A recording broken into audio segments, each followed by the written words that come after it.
The Utah Jazz is very proud to select. We're going to bring a mailman.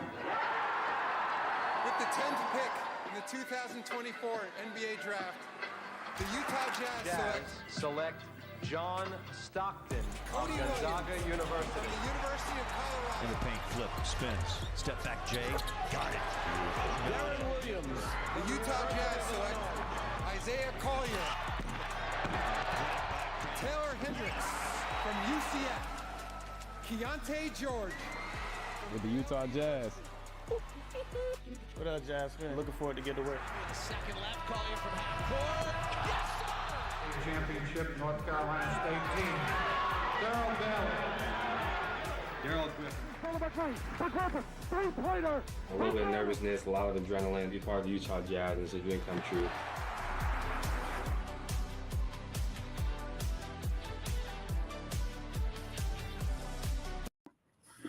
Tell you, so many moments in the past and so many more moments are right ahead of us. You look live at the Zions Bank basketball campus in downtown Salt Lake City.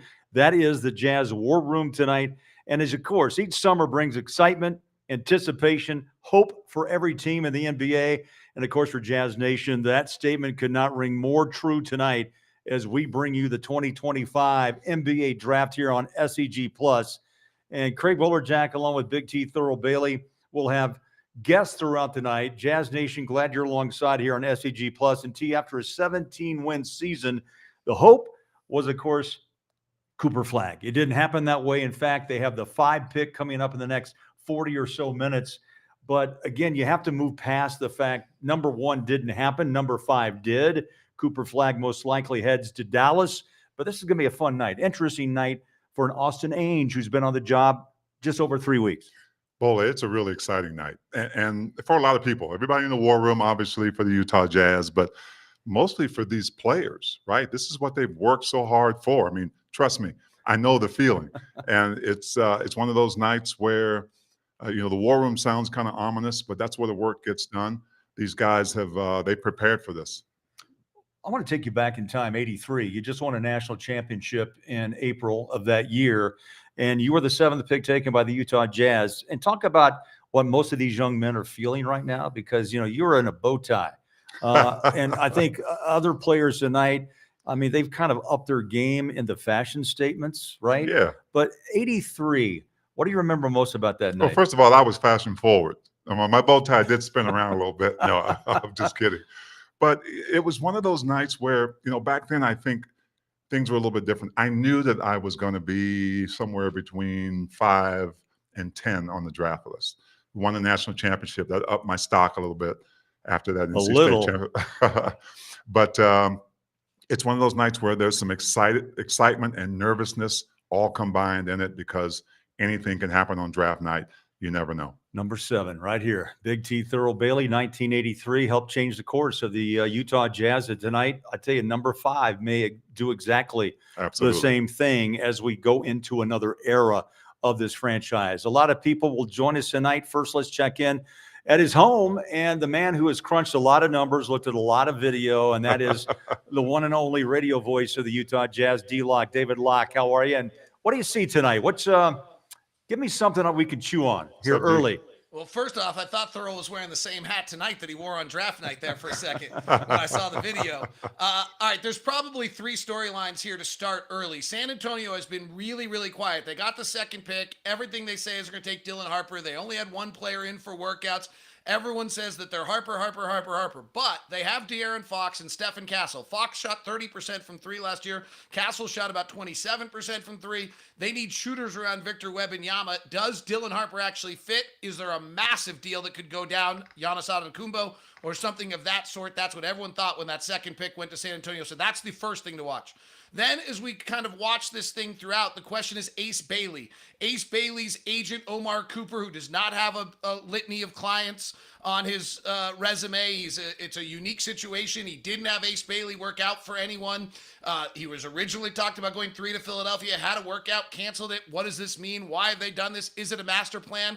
Last year, Alex Sarr wouldn't go to Atlanta to work out. He ended up going 2 to Washington. Is this all a plan to get Ace Bailey to 6 to Washington is one of the thoughts that people have out there. And then the third one to watch is Kon Knueppel. He's really gotten a lot of play here recently and has moved up the boards. Some people have him going to Charlotte at 4. He's a Duke freshman. He's a legit 6'7". He's 220. He's the best shooter in the draft. Trey Johnson, who's going to be talked about here in the early, is clearly the 2nd best shooter in the draft. These 2 guys shot it way better than anyone else.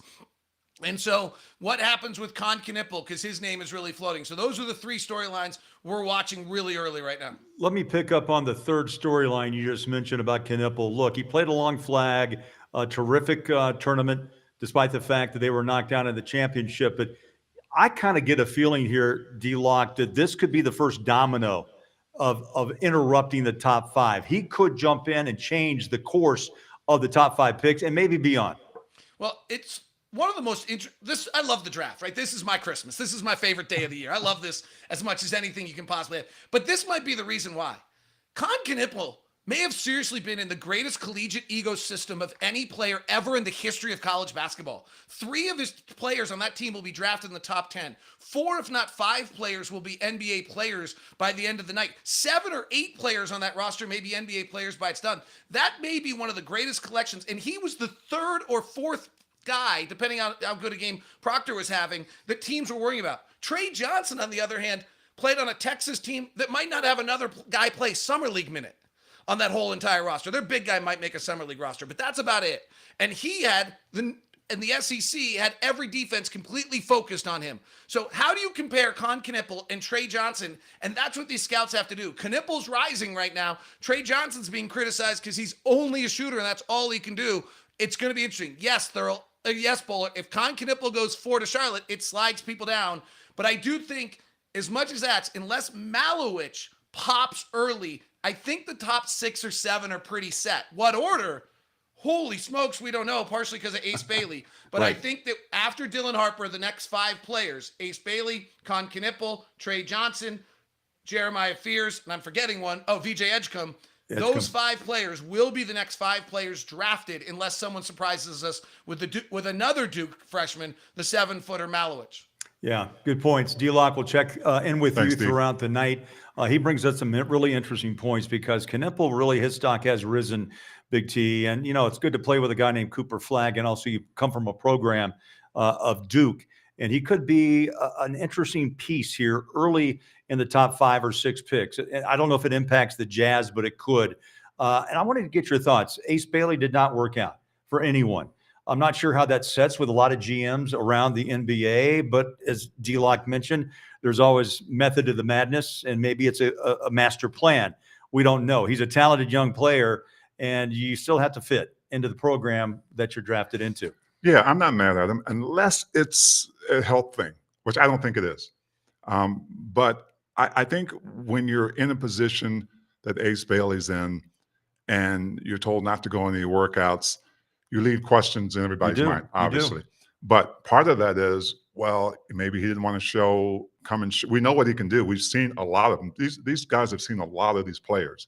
So, yeah, maybe it hurt him somewhat. Maybe it slid down. He slid down a little bit, but maybe he did not. So if you're a team that has a need for that kind of guy, you probably aren't worried about that. But a guy like Kon Knueppel benefits because of the fact, I think, that Ace Bailey decided not to go. And listen, it's about the need of the team. What do they need? Need a 3-point shooter? Need a big 6'9" guy who can shoot? And that's what it comes down to. Numbers are numbers. They know these guys, but there's no guarantee that everybody who they pick in that top 4 or top 6 are going to be guaranteed superstars. You bring up a great point, need. And let's look at what the Jazz actually have right now in their depth chart because, it really goes, draft assets, because they have a lot of things they can use tonight to either move and either come up in the draft if they want to go from 21 to 15. I'm just out here speculating. But this season, they have the 5, 21, and tomorrow night, 43rd and 53rd pick. But looks between now, 26 and 31. Austin Ainge, at his disposal, thanks to Danny Ainge, has 9 first-rounders, top 8 protected next year. That's the big topic for next season. What do the Jazz do to protect that pick? Or do they let it go to Oklahoma City? That's going to be interesting. Top 4 protected. That's an LA Laker pick in 2027. You got some, 2 first-round pick swaps. That, right now you just have a plethora of a stockpile that you can use to move along this process. And the question I think a lot of Jazz fans have tonight, does the Austin Ainge hire mean that they move this along a little faster? Look, you have a downtown renovation. You have a downtown arena over a 3-year period. You got hockey. You got Olympics in Salt Lake City in 2034. I think it does put pressure on making this maybe a little quicker than maybe thought. Yeah, I mean, I think there's pressure in a lot of places. I'm not sure. I mean, I think there's a master plan, though, right? I mean, maybe this thing isn't a complete science. The draft wasn't right. I know this organization knew different ways it could go, but it's exciting because there's so many things happening. All those assets you mentioned, Bowler. I mean, that's amazing. That's great stuff to have.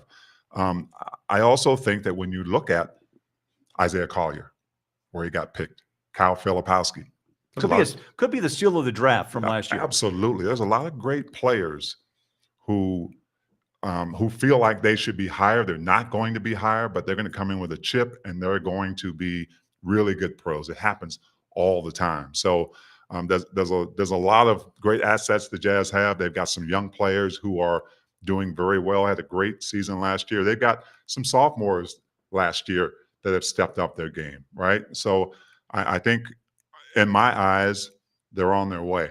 They get a couple more pieces. We see what other pieces they have in the veteran side, and this team's ready to compete. Well, in Barclays Center, they're starting to get into the draft tonight. Dallas just a moment ago on the clock, and there's no surprise. It just came across Cooper Flagg out of Duke. Mr. Everything. You surprised? No.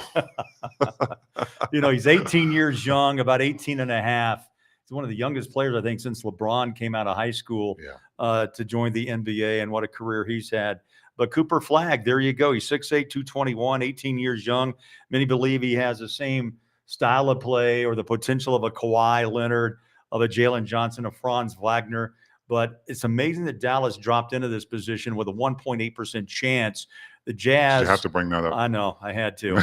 The Jazz were hoping this would be the spot they would land. Instead, the ping pong balls didn't drop their way, and they end up with a 5 pick. That's to come.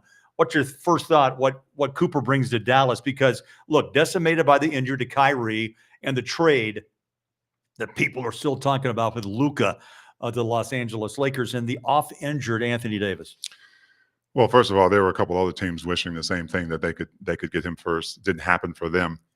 But I believe personally that this young man is probably the most NBA ready out of a lot of players. There's some players who it won't take them long with that learning curve. But Cooper Flagg, his game, the way he's built, he's going to change that franchise right. He's going to make a big impact right away. And they've got some nice pieces around him, obviously, but they've got some work to do to get back up to that. They don't have Luka, and there's only one Luka. True. But it also changes the style of what Dallas is going to be able to do as well. But this young man, he's proven that he is just a brilliant basketball player. He grew up around it. Look at that wingspan, 7-foot wingspan, and he's got great handles for his size, can shoot the ball, can play at his own pace. He is built for this league. Yeah, he is. One of the most natural players I think I've seen play. They were talking about his skill set, the age of 14, how probably the expectations were so high at that age. Here he is 4 years later, and he's the number 1 pick in the NBA. And Dallas, really, what a 3-month period they've had, the trade, the injury, and then the opportunity to land the number 1 pick with a 1.8% chance. That's like winning 2 lotteries in one day. Yeah. I mean, it's amazing. It is. It is. And look, that's the way it is. I mean, that it's not a perfect science. Dallas was able to get him. And again, there's a lot more.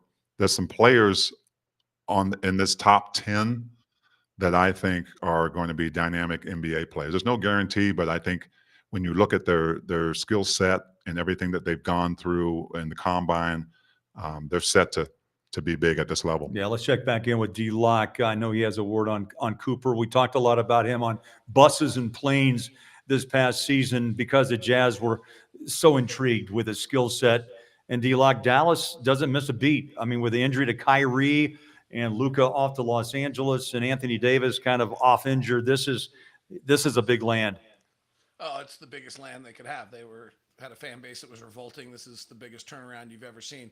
You know, the thing on Cooper Flagg when you watched him last year that jumped out was how hard he played and how he did all the little things. He set the picks. He played with his teammates. He did everything right. And then when you finish the year and you dig into his numbers, there's just nothing wrong. Like in transition, he's in the 85th percentile. In isolation, he's in the 60th percentile. In pick and roll ball handling, he's in the 91th percentile. And his shooting numbers are not elite necessarily, but they're not bad either. He's in the 76th percentile in spot up, 72nd percentile in catch and shoot. This guy is a guy who should have been a senior in high school. He led Duke in points, rebounds, assists, blocks, steals, and he was the best player in college basketball when he should have been a senior in high school. It's just remarkable.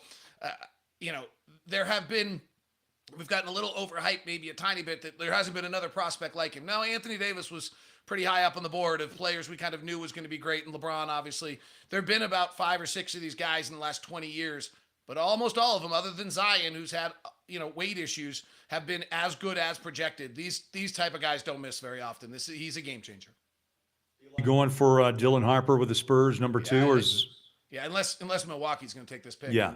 In a foundational changing moment of the NBA, unless something huge is about to happen. And it sounds to me from talking to people around the league that the Spurs' approach right now is that they're not entirely into perfect roster building. They're into talent acquisition still, and they'll figure it out. I think the most interesting player here on the Spurs roster is Stephen Castle, who won Rookie of the Year, but he might have won the Rookie of the Year the way Michael Carter-Williams won Rookie of the Year. That last year's draft class was a really questionable class. I'll tell you, watching film this year has been a dramatically different experience. Last year you watched film and you just searched and looked for the needle in the haystack of somebody who showed signs of being an NBA player. And this year you saw it all the time and had to figure out which of it was most important, not if there was a skill. There's a chance there may only be 4 or 5 regular rotation players in last year's NBA draft. I mean, it's really, and Stephen Castle won Rookie of the Year, may not be one of those Rookie of the Years you look back at and think a lot of. David will check back in as these draft picks begin to come in. On the clock is San Antonio. Dylan Harper, he predicts, unless Antetokounmpo and the Bucks decide to part ways and rebuild that franchise. Lillard, of course, injured. And, it's an aging Milwaukee Bucks team, by the way. Giannis is we call him the freak for a reason, because he still has gas in the tank. He can still impact the team anywhere he goes. But at that level, you can pretty much direct what direction, who or where you want to go. Yeah, you can. And, Antetokounmpo has some great assets. He has some weaknesses as well. And that's what you kind of build around. You find those kind of shooters and players. And, I love Locke's analysis on last year's draft class, but I think we forget sometimes that these kids are young. Right. The expectations, because they go high, is that they need to make an impact right away. Right. 1 or 2 years or bust. I don't believe in that. I mean, I think this is an impatient league. I think teams want to see a certain change in you. But, I think when you have kids coming out 18, 19, 20 years old, not many of them are ready for this league in 2 years. Right. Right. Well, they're not ready with their next contracts due. That's right. And just a moment ago, Dylan Harper, true to form, San Antonio, the draft is going 1-2. Flagg to Dallas, and Dylan Harper out of Rutgers, a point guard, shooting guard. He's got a great body, 6'5", about 215. Again, I always look at pro comparisons, and the so-called experts say Cade Cunningham, De'Aaron Fox. He was the number 2 pick always. It seemed like in all the draft discussions, that it was going to be Cooper. Obviously, that's come to fruition, and now Dylan Harper. Yeah, he's a talented player, and these teams, especially the Spurs, they've seen so much of these players. They know what they need. They know what the fit is for them. And you talk about another kid who's really going to be close to being NBA ready, if not already, is Dylan Harper. See, that's the key. NBA ready. You were 24. Yep, I was 23. 23? Yeah. 4 years at North Carolina State. It's such a different time. Oh, it is. When you get a 1 and out, which is pretty much the flavor of the day. 199 pounds, by the way. Yeah, that's right. Hey, 10,000 calories a day, D-Lock. Amazing. He still looks good. Give me your thoughts, David, on Harper, true to form, 1-2, going as scheduled. Yeah, I don't know if I think any guard is ever NBA ready. I mean, if we go back to like the best offensive players we've seen, I think Durant shot 40% in his rookie year and LeBron shot like 41%. But this kid seems he's got an NBA game, maybe the best way to say this. And its dad was an NBA player. He just, if you watched him, like he got people in that, dribble that now we see all the NBA players where he comes off and has you on his hip and he's big and strong enough to hold you on that hip. He turned out to be a very good spot up shooter. He didn't have to do a lot of it. He only took, I think, 60 catch and shoots the entire season because he had the ball in his hands, but his effective field goal percentage was 57% on those. So he was very, very good. He shot the ball off the dribble a lot, which is kind of a lost skill. Did that at a very, very high rate. I think about 150 of those, which is some of the highest. And he really just was an incredibly good player. And maybe the thing that was most impressive about him was his rim finishing. 68% at the rim. We'll talk about some players coming up here. Remember that number, because some of the players we're going to talk about coming up here were not very good rim finishers. And that's sometimes a question mark. But this kid, he just understood how to use his body. He was ahead of the game in his strength.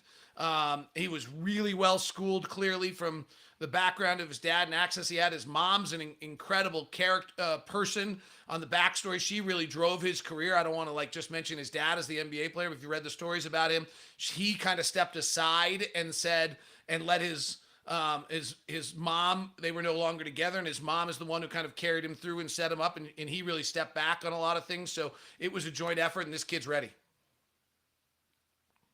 These picks continue to roll in. Up on the clock is Philadelphia. Edgecombe from Baylor, the shooting guard, 6'4", about 195. That's the predicted pick to Philadelphia. But this could be the pick where the draft actually really starts to make a turn. This will be interesting in the next 2 minutes of what Philadelphia will do if it does change the course of these top 5 to 10 picks.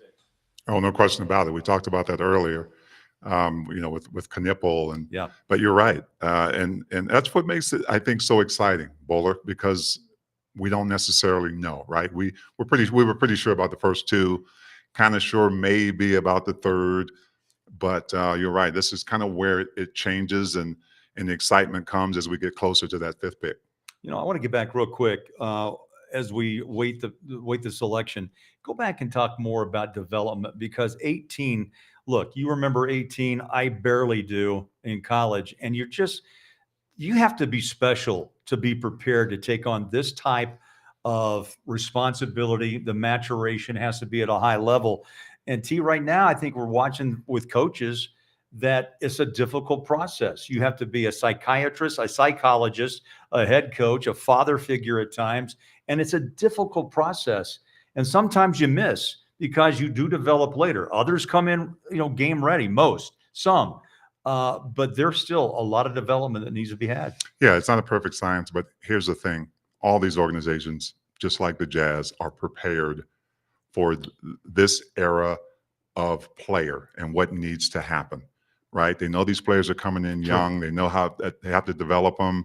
They have, coaches. They have, all kinds of things at their access right now to get them to that level. And I think the other big thing about this is because we didn't have that back in the day. Right. The G League is amazing. Every team has that G League team that they can send players down, that start those players out. The Summer League, all those things at their disposal that help them prepare to play at this level. And those are the data points that Will talks about, and what Justin Zanuck talks about, as they collect information on each player, because sooner or later you have to make a very tough decision: stay or go. Do you work in our system or not, or do we move you along? And Bola, this is a young league now. No longer are seasoned superstars going to other teams trying to find other seasons. That doesn't work. That's true. Right? They might end up being pretty good, but they rest half the year. Who knows? But it's a young league. And I think what has really given a lot of teams, including the Jazz, hope is the NBA Finals, right? True. You've got two young teams in Indiana and OKC who had to go through that development with young players.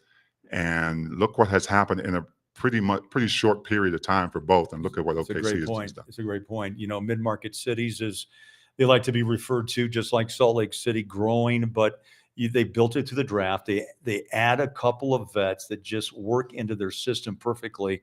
And right now, SGA and the Thunder outlast the Indiana Pacers in a 7-game ride. Sadly, Halliburton tears his Achilles in Game 7, and that's the tough thing about it. I'm understanding the pick is in for Philly, but they still haven't announced exactly what's going down. But maybe that's kind of putting things in a little bit more like, wow, what's really going on behind closed doors? T, it's just a fun night because a lot of teams are going through exactly what the Jazz are doing, and that's deciding their future. And that's what tonight is for the Utah Jazz. The next step in this whole process, as Ryan Smith leads this Jazz team into his, fourth season? Fifth? Yeah. And it's Will Hardy's fourth, which is hard to believe that this will be his fourth year. He's becoming a veteran head coach. He is a veteran head coach. Yeah, absolutely. I know that pick's coming in or just about coming in, so I'll answer that after. Edgecombe. Yeah. VJ, Baylor, shooting guard, 6'4", 19. He's from the Bahamas, and there's a lot of intrigue with him too. I tell you, I looked at his pro comparisons, Thurl. I mean, this is high lever. Shumpert, Oladipo, Andrew Wiggins. Those are some big time comparisons.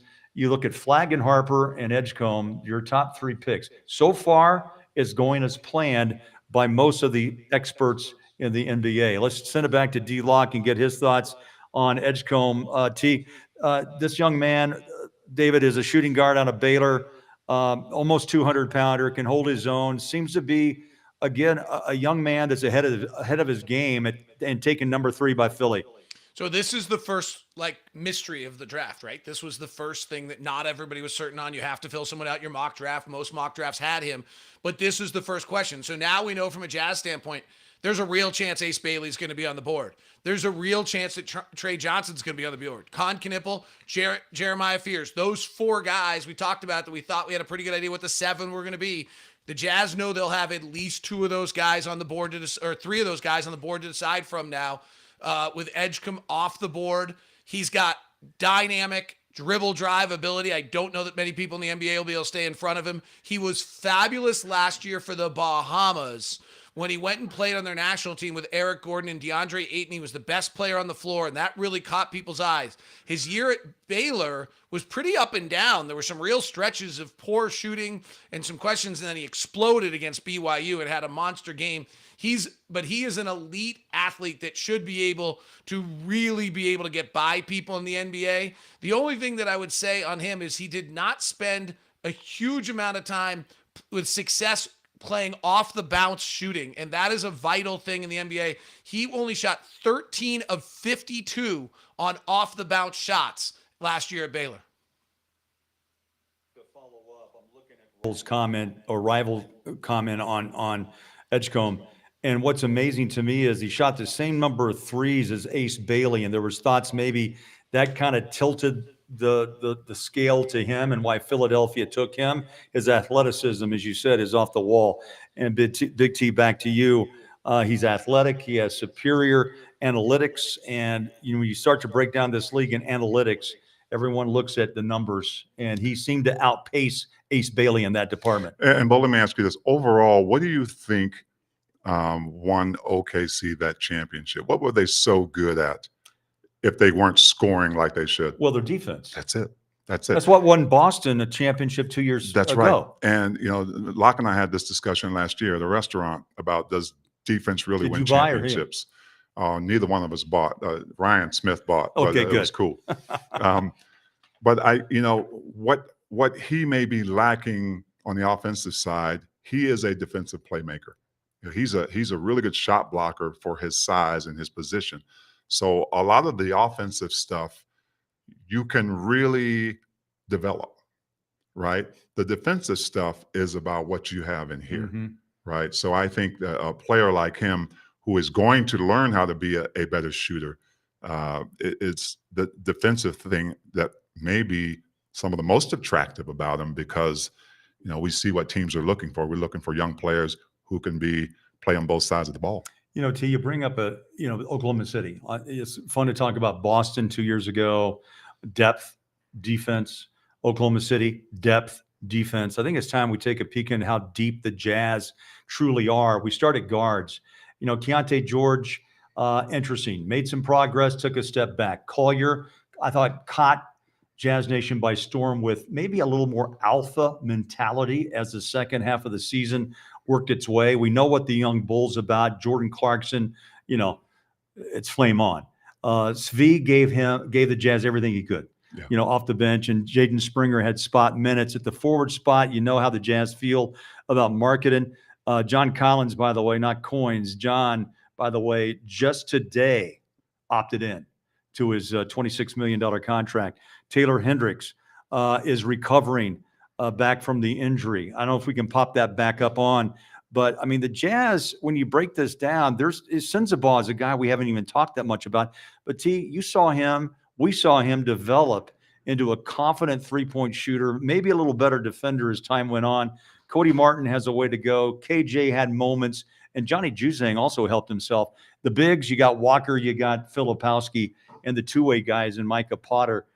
There's some talent there. Yeah. It's just a matter of how you are going to, I guess the word would be, dissect this team, and through the analytics, who says who goes and who really Austin Ainge believes is going to be the next core group of this Jazz franchise. Yeah, and you and I don't disagree often. Yeah. And I'm not sure this is a disagreement as much as I want to extend what you said. You talked about Keontae George starting out well and took a step back. Yeah, he did, but he embraced the new role. Yes. And I thought he took off. I thought he ended pretty well for the position he ended up being in. And what really hurt him was Isaiah Collier, right? Because if you're training a guy like Keontae, who had never played that position before, to be a point guard, and you have a guy like Isaiah Collier who comes in and surprises everybody by, that learning curve. He became a great point guard. And then you put Keontae off the ball. I thought he did a pretty decent job of saying, he may not have liked it, but I thought he embraced it. He embraced coming off the bench. He embraced his role. Actually ended up becoming one of the best off the bench scorers for the Jazz, if not the top scorer. So there's some value there as well. I with think, Keontae. to your point, I think this league gets too entangled in who starts and who doesn't. And Yeah. really, every coach I've talked to, we've talked to, is this: it's who finishes, basically. Yeah.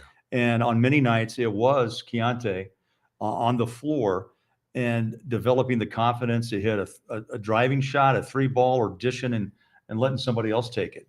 But I think he did improve in that category. And you know what? You can sit and pout, but you know what? There's a lot of room and a lot of money to be made in this league as a sixth man. You know all about that, my friend. And I think Keontae has the ability to start on this team or other teams. I think he has proven that he is a fearless guard, that he's not afraid to get in there in the paint and mix it up. He's got a nice off the dribble, off the pick and roll, first action, three-point look. Yep. So there's some value in that in this league and with this team. We're waiting for the Charlotte pick to come in.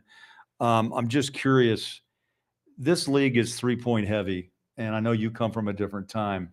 There's three levels of scoring, right? And I think the league is trying to just comprehend that. Yeah. Is that the low block still works? The 12, 15-footer should and still does work when taken.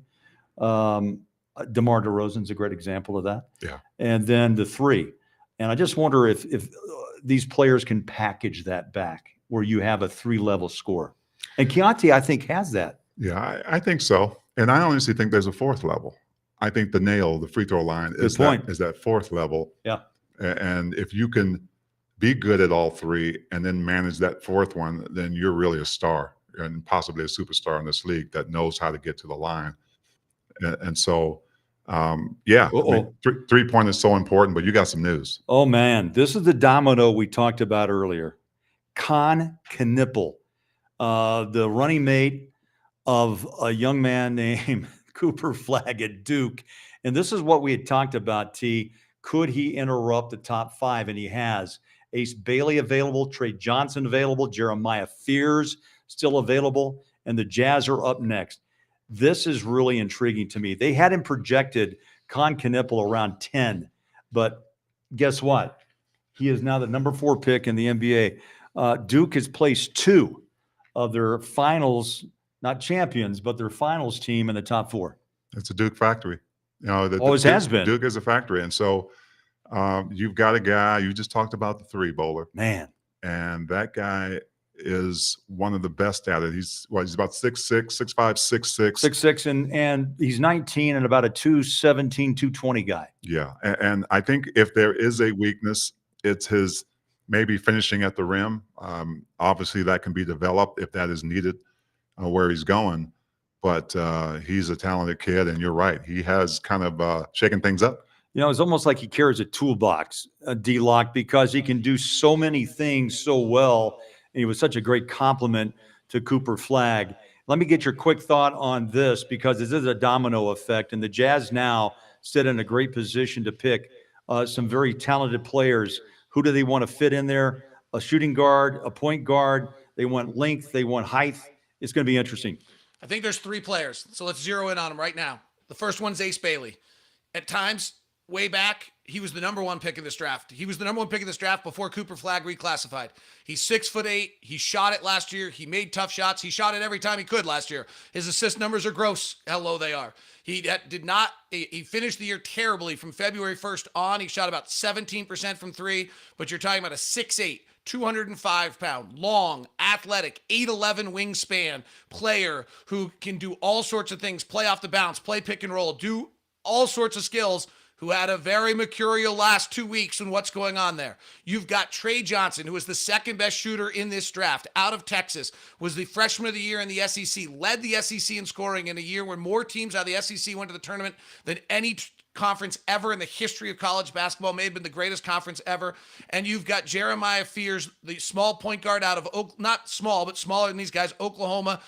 Incredible handle, incredible speed, but shot 28.5% from the 3 and did not finish great at the rim this last year. So those are the 3 players on the board right now. You just saw a quick look into the war room here, and that huddle was pretty heavy with Danny, Austin, Ainge, Ryan Smith, Will Hardy, and Justin Zanuck. I saw Justin, pick up the phone He maybe just called in the pick. So we're going to find out, Jazz It's a Nation. pretty incredible shot, very, by the way, very to have soon. that shot. That is. I mean, that is the brain trust. It kind of takes me back to the night when Frank Layton says, we're bringing a mailman to Utah. You know, they used to do that in such a different way. But now in the war room, that's the brain trust of the Jazz, and the pick is on its way. And we're going to find out if it's Ace, if it's Trey Johnson, or maybe the kid from Oklahoma, Jeremiah Fears.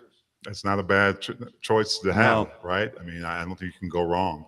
A guy like Trey Johnson, he's at Texas. He breaks KD's debut scoring record. He had 29 points his first game. The guy, he's a beast, 6'6", 190, 6'10" wingspan, 19 years old. So, a lot of room to grow, but a lot of good choices there.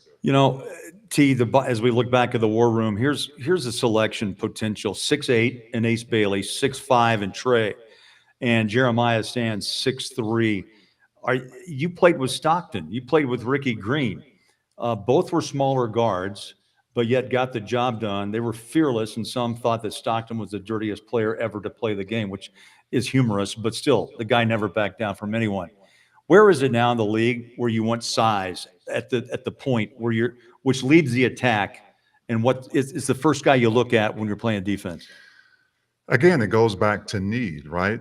I think for a while there, the prototypical player was a guy who could guard multiple positions at that 6'7" to 6'9" height. That's Magic Johnson size. Yeah, wingspan. Magic wasn't really known as a defensive player, but he was way ahead of his time as a point guard with that size.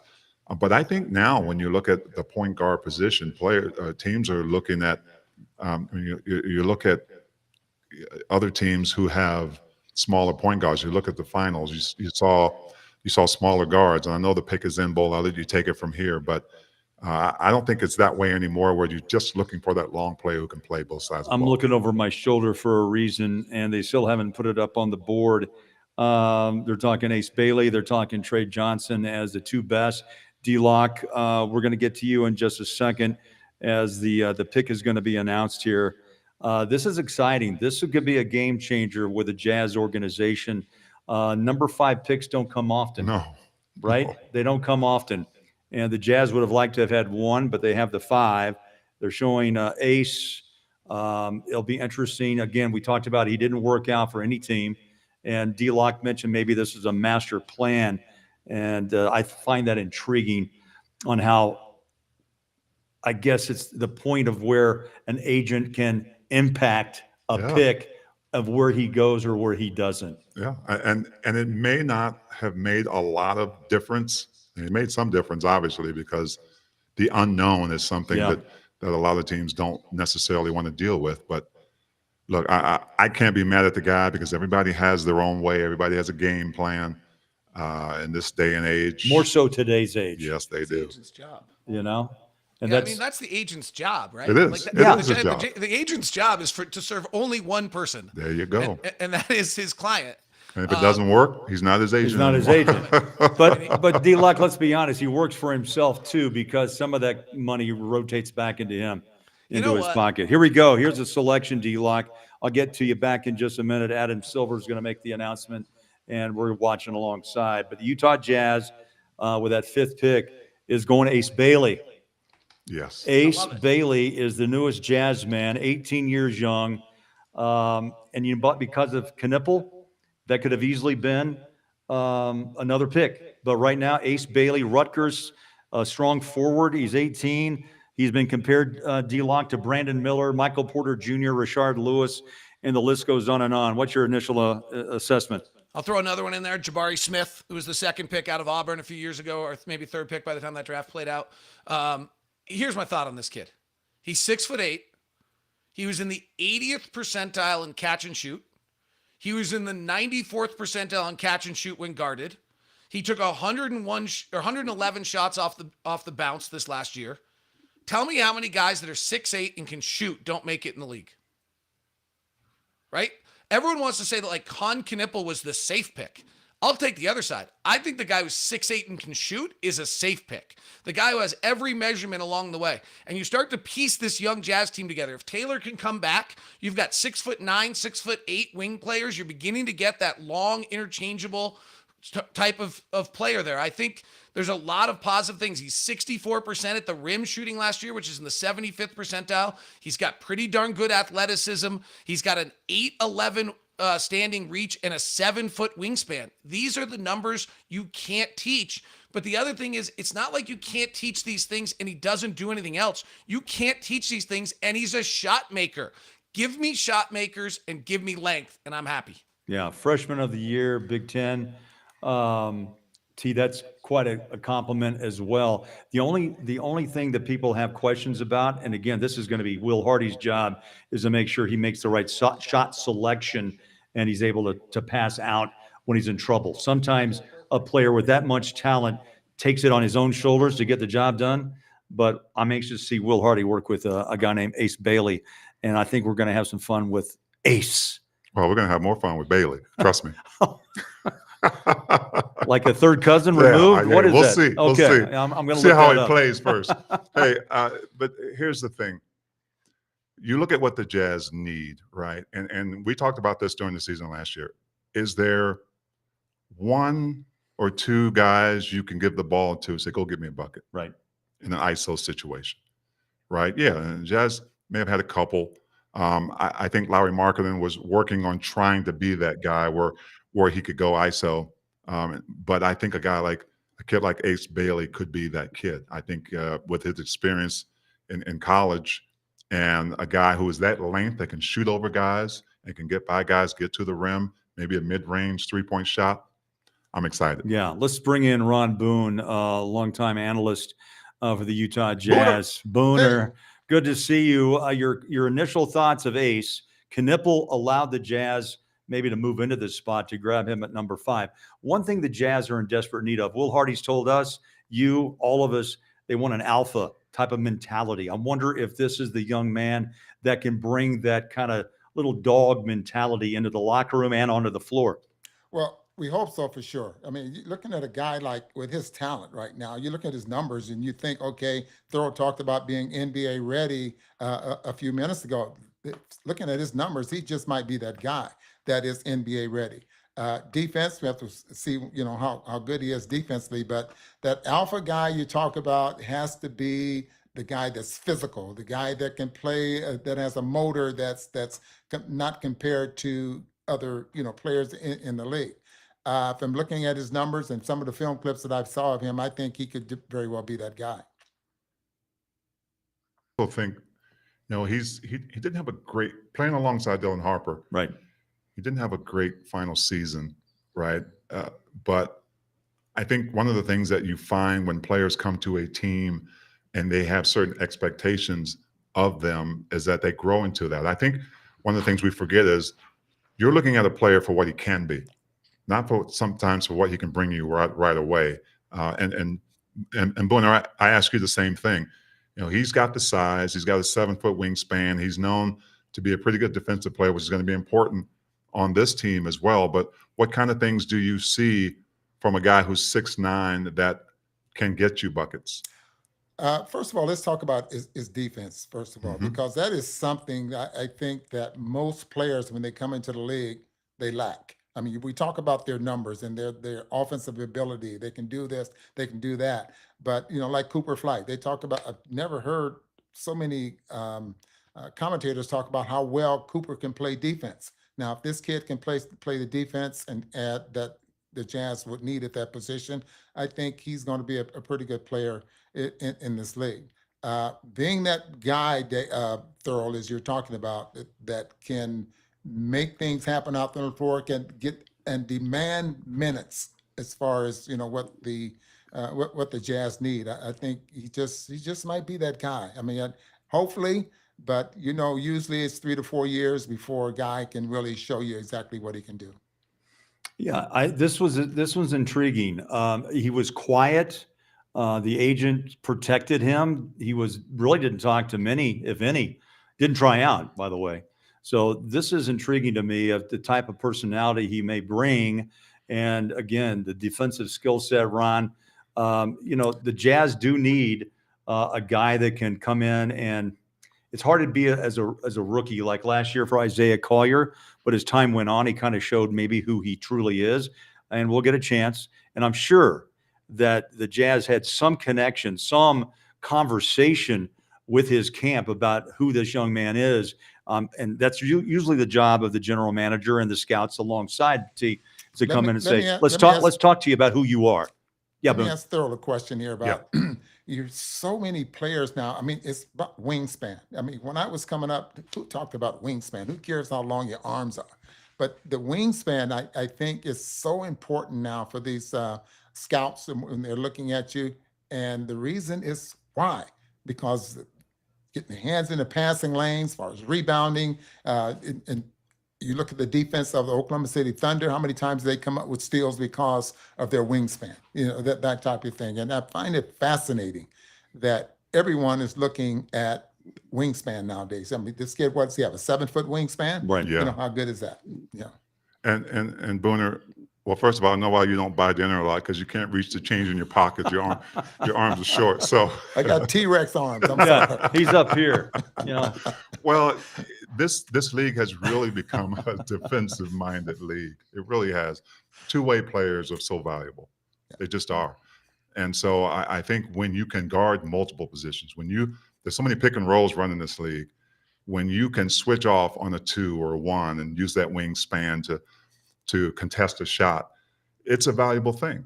And on the offensive side, when you can shoot over people, not have to worry about getting your shot blocked, it's such a value. So I think all those measurements in a player like this are going to be so valuable for this team, and especially the mindset of Will Hardy and how he is really a stickler on guys on the defensive end doing their job. So I'm excited. Yeah, great point. Booner, for just we did a measurement on the road. You're 4 feet 3 inches on the reach. Okay, that's it, pal. That's it.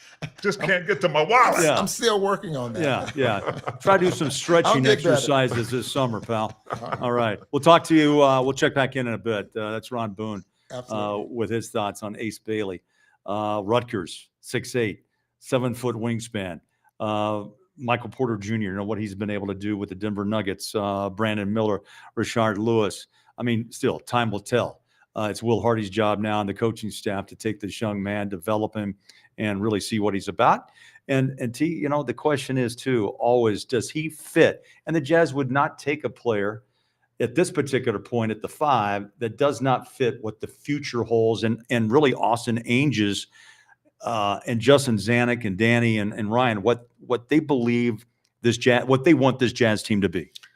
Well, there's so much work behind the scenes that we don't see, right? There's so many people involved that go out and do their jobs and collectively. I mean, that huddle we saw in the war room was big time, right? Because that they're all want to be on the same page. That's an iconic moment. It was right there. It really was. And captured. So it was, but those great minds are coming together saying, look, this kid has what we need.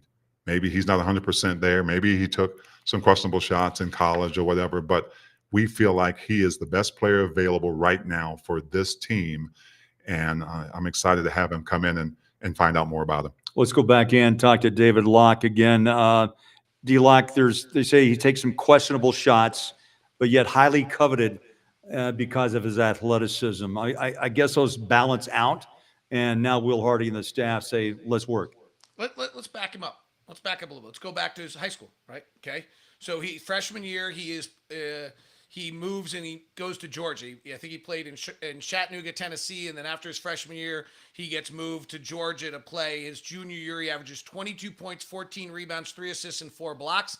And in his senior year, he averages 33 points, 16 rebounds, 4 assists, 3 blocks, and is the Gatorade Player of the Year in Georgia. At that point, Cooper Flagg is still a year behind him. He is the number 1 player coming out.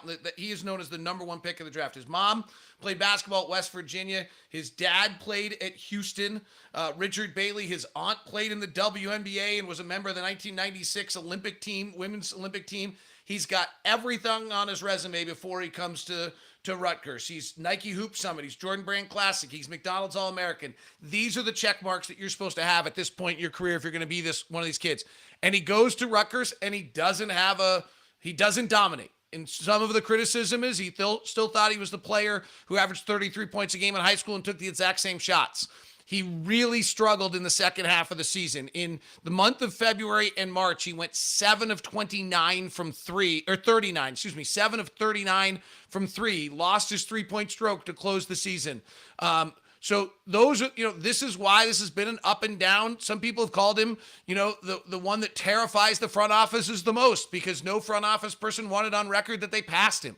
On the other end, because you can't pass a kid that's 6'8", can shoot the basketball and make baskets like he has. So he's a really interesting player. I do love the length aspect. We joked about that a little bit, but the reason why length is so important in this league is because we're covering so much more space than we ever had.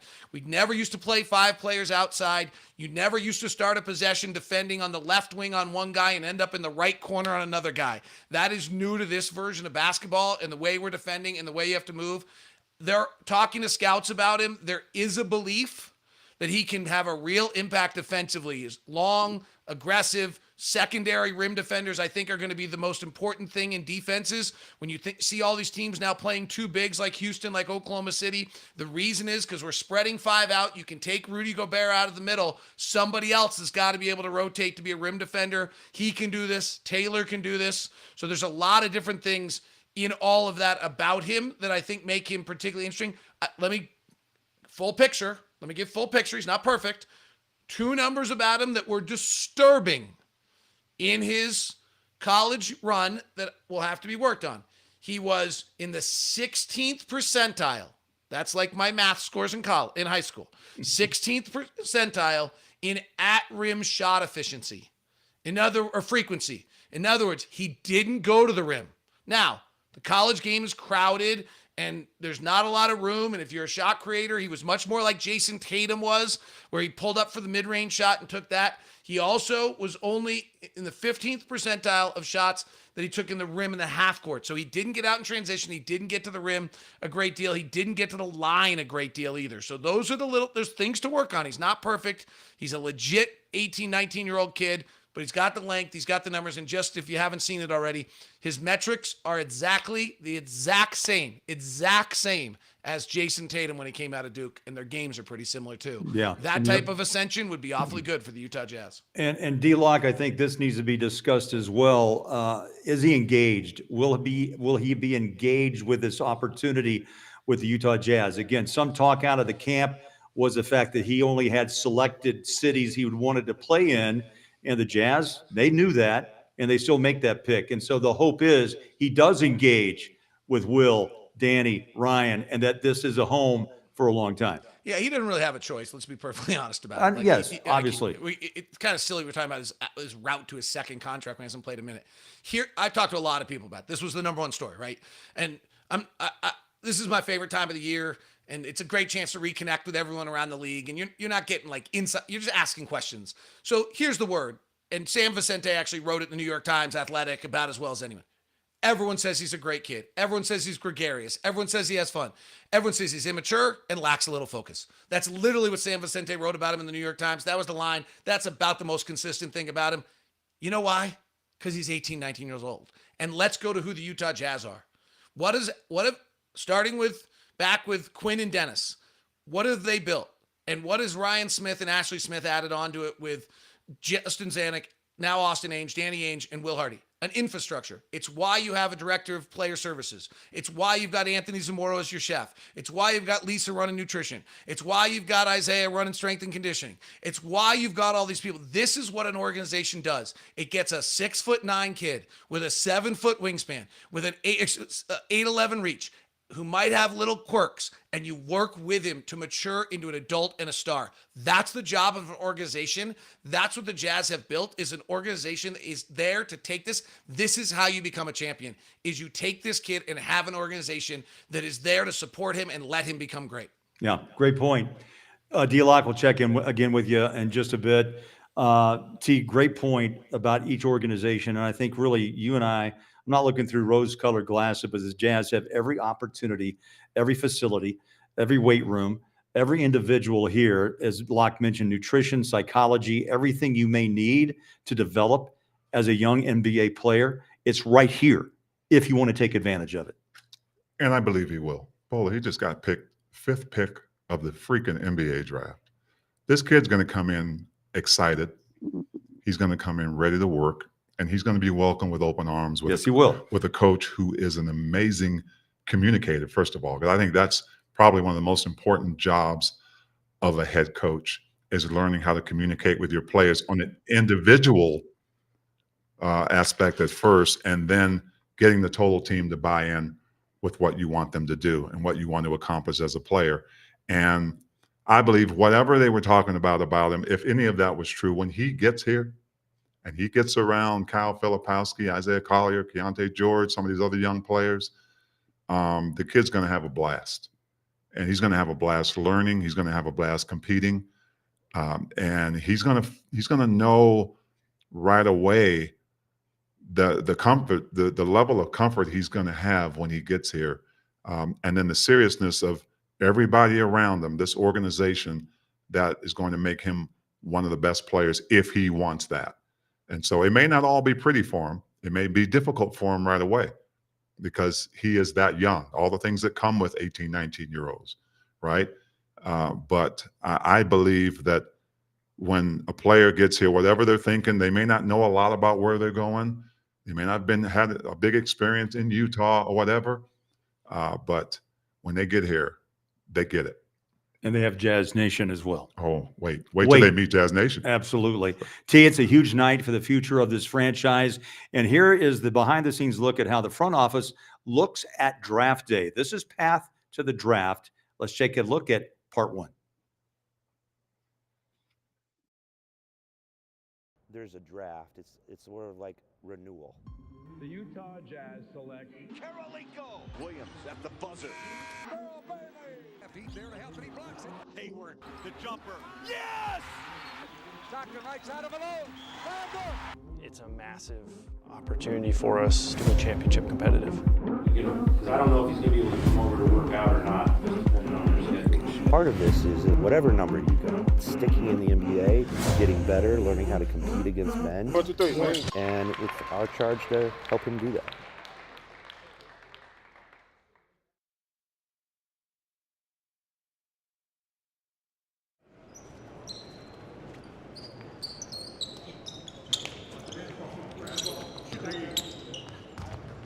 This process is a culmination of years of work trying to narrow down who is the best player for the Utah Jazz, who do we want to select on draft night to add to our club and help us build the organization in the direction that we want to go.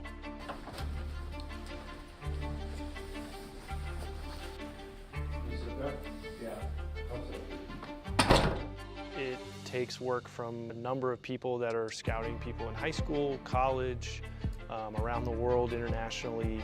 We bring all that information into our building and match it up with our analytics department, our health and performance department. But he does have a great lift, and I think he can learn on how to defend some of the guys by using his lift, especially this. Overall, Bart and the scouting staff and all of us have been working on this draft for 2 years, at least. The different FIBA competitions and Team USA stuff, and we get an early look. Then we have a college season, and then a lot of meetings and trying to make a series of really good decisions for here. And we're excited about the draft. Right, I get a pass from Andrew on one more like that, or it can go bottom up as well. Everybody got it? You guys got to figure it out. Here we go. There's the on-court component, obviously, which is one of the most important. They have to be able to play at certain level of talent and be able to play in the NBA. After that, it then starts to look at their physical size, their athleticism, how hard do they work, how do they interpret coaching and understand coaching. We're not just getting them for 1 year, we're hopefully having them for a career, and we want them to represent us the way that we want to be as an organization. Competitiveness, toughness. Go to work. Clear, dunker. Go, pressure. Come on, screen. Set. Shift. Physical attributes, skill. Be sharp, maintain your space. You got 3 passes, got to find the corner 3. Here we go. you have to have pretty much all 4 to be a success. But if you have those 4 building blocks, doesn't mean you have to be a finished product. The Jazz have a chance to develop a really good player, and you're giving the player the best chance possible. I just think this kid, or a true point. Yeah, yeah, exactly. He's more of a shooter and scorer too. Yep. This kid really has that irrational confidence that. Yeah. That's his I think it's incredible for him to come in. Of course, he was highly touted, but not, coming in like with the reach with all the All-American nods. Having picks kind of throughout the draft, we have to really study the whole draft and know who we like in those ranges. But I think it also just gives us the ability to interview, interact, bring in for workouts so many players, where we can bring in players from basically the entire range of the draft and get to know them. And I think it allows us just the ability to have more access. The biggest thing we know is that most, if not a large portion of this draft, is going to be quite young. And so it's incumbent on us as an organization to select the right person. Talent is still the most rare, character and work ethic, because you're making a projection on how good you think this guy can be. Look at behind the scenes on how the Jazz make this draft night happen. We'll have more as the night continues on. Great to have Will Hardy in the building, and he's been in the war room since the top of the hour and before.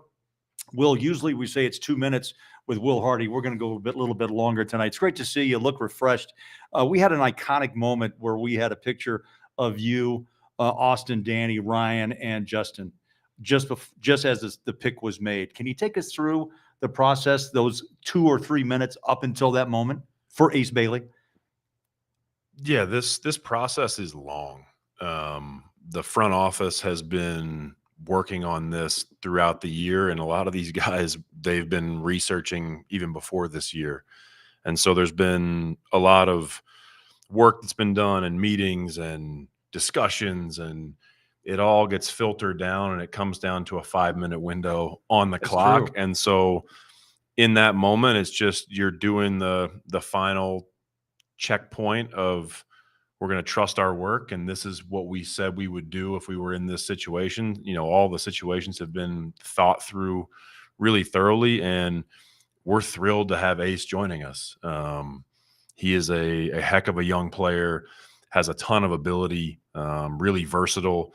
His energy level is tremendous. I think our fan base is going to love watching him play.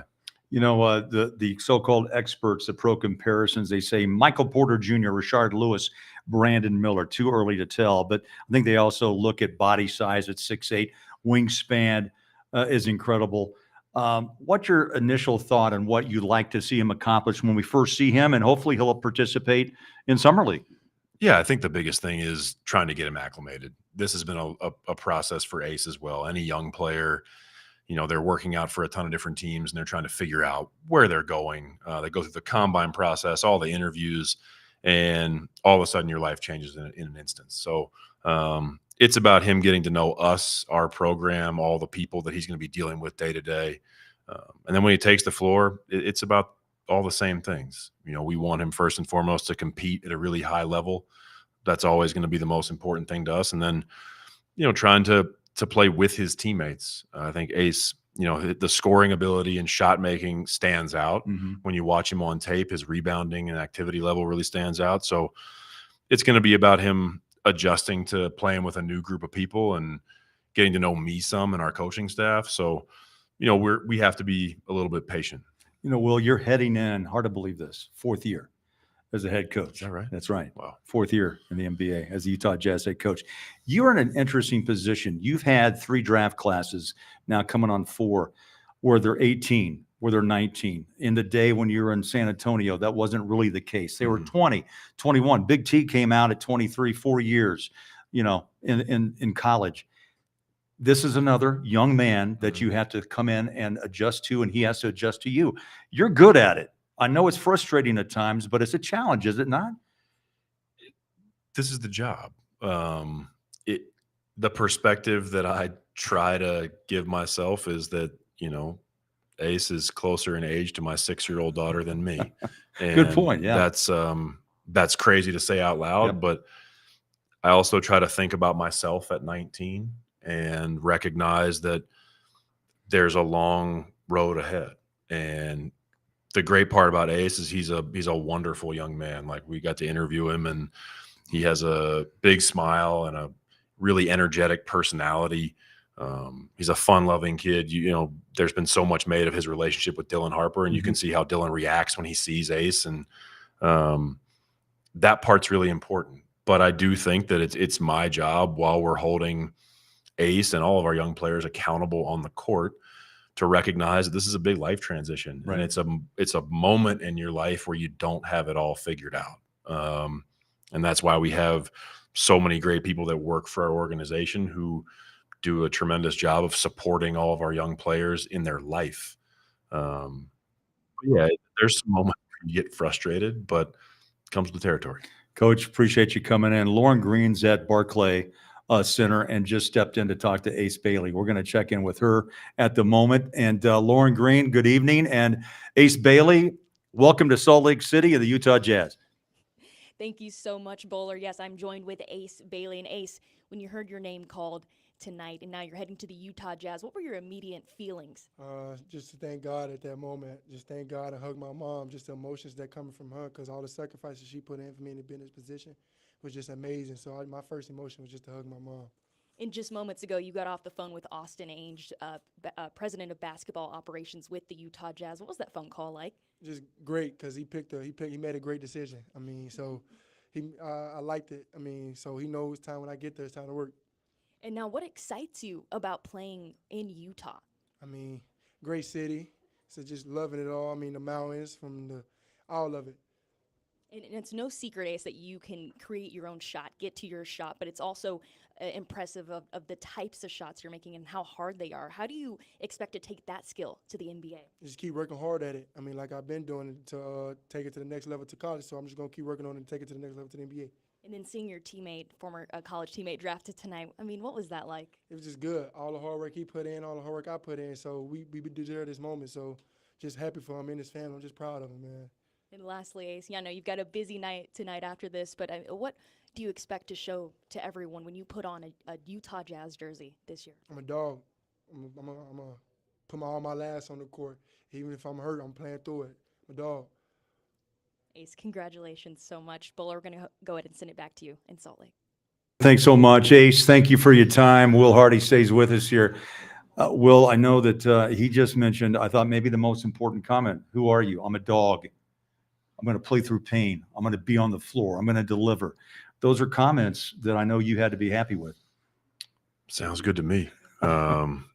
Toughness is a very important thing to me in our organization and our fan base. Competitiveness and the willingness to kind of put it all on the line every night is what our fan base responds to. So if that's his approach, we're going to get along just fine. Can you give us an insight on what the timetable will be? He'll be introduced, obviously, to the media, but he'll get to work pretty quick here, right? Because Summer League is just less than 2 weeks, about 2 weeks out. Yeah, we'll schedule all that out here shortly. He has a lot going on in this moment, doing a ton of media after being selected. So we'll link up with Ace and we'll get him out to Salt Lake as quick as we can and get him acclimated. All right, we'll get back to the war room. Still got a 21 pick ahead tonight. Congratulations on Ace Bailey. Great to see you. Thanks. Good to see you too. That's the head coach of the Utah Jazz, Will Hardy.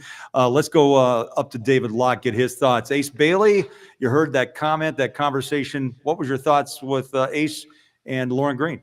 He's been known to be very gregarious and very confident, and he showed that both on the national interview with Monica Minut, and he showed that at both as well with Lauren Green. Like this, he's got confidence. He believes in himself. On the national interview, he said that he had some stuff for Giannis and Kevin Durant he was ready to bring. You hope Will's always done a marvelous job of having these guys love the game, bring that zest and that joy. The game tries to bring that out of you. And it's great that he comes with that, because if you don't love this and don't see it as a challenge and don't have great optimism about your ability, this 82-game schedule will wear you down. So Will, I remember very clearly Will's first year as a head coach, and he was walking through the locker room. I think we were in Atlanta, and it was something in the line of like, isn't it great to be here today? Isn't it great? And that's always been the consistency of Will, and that kind of energy is what Will Hardy brings. And I think you saw that out of Ace Bailey. I'm sure he was a little nervous. The cameras were on him. He was a little quiet. He wasn't long-winded.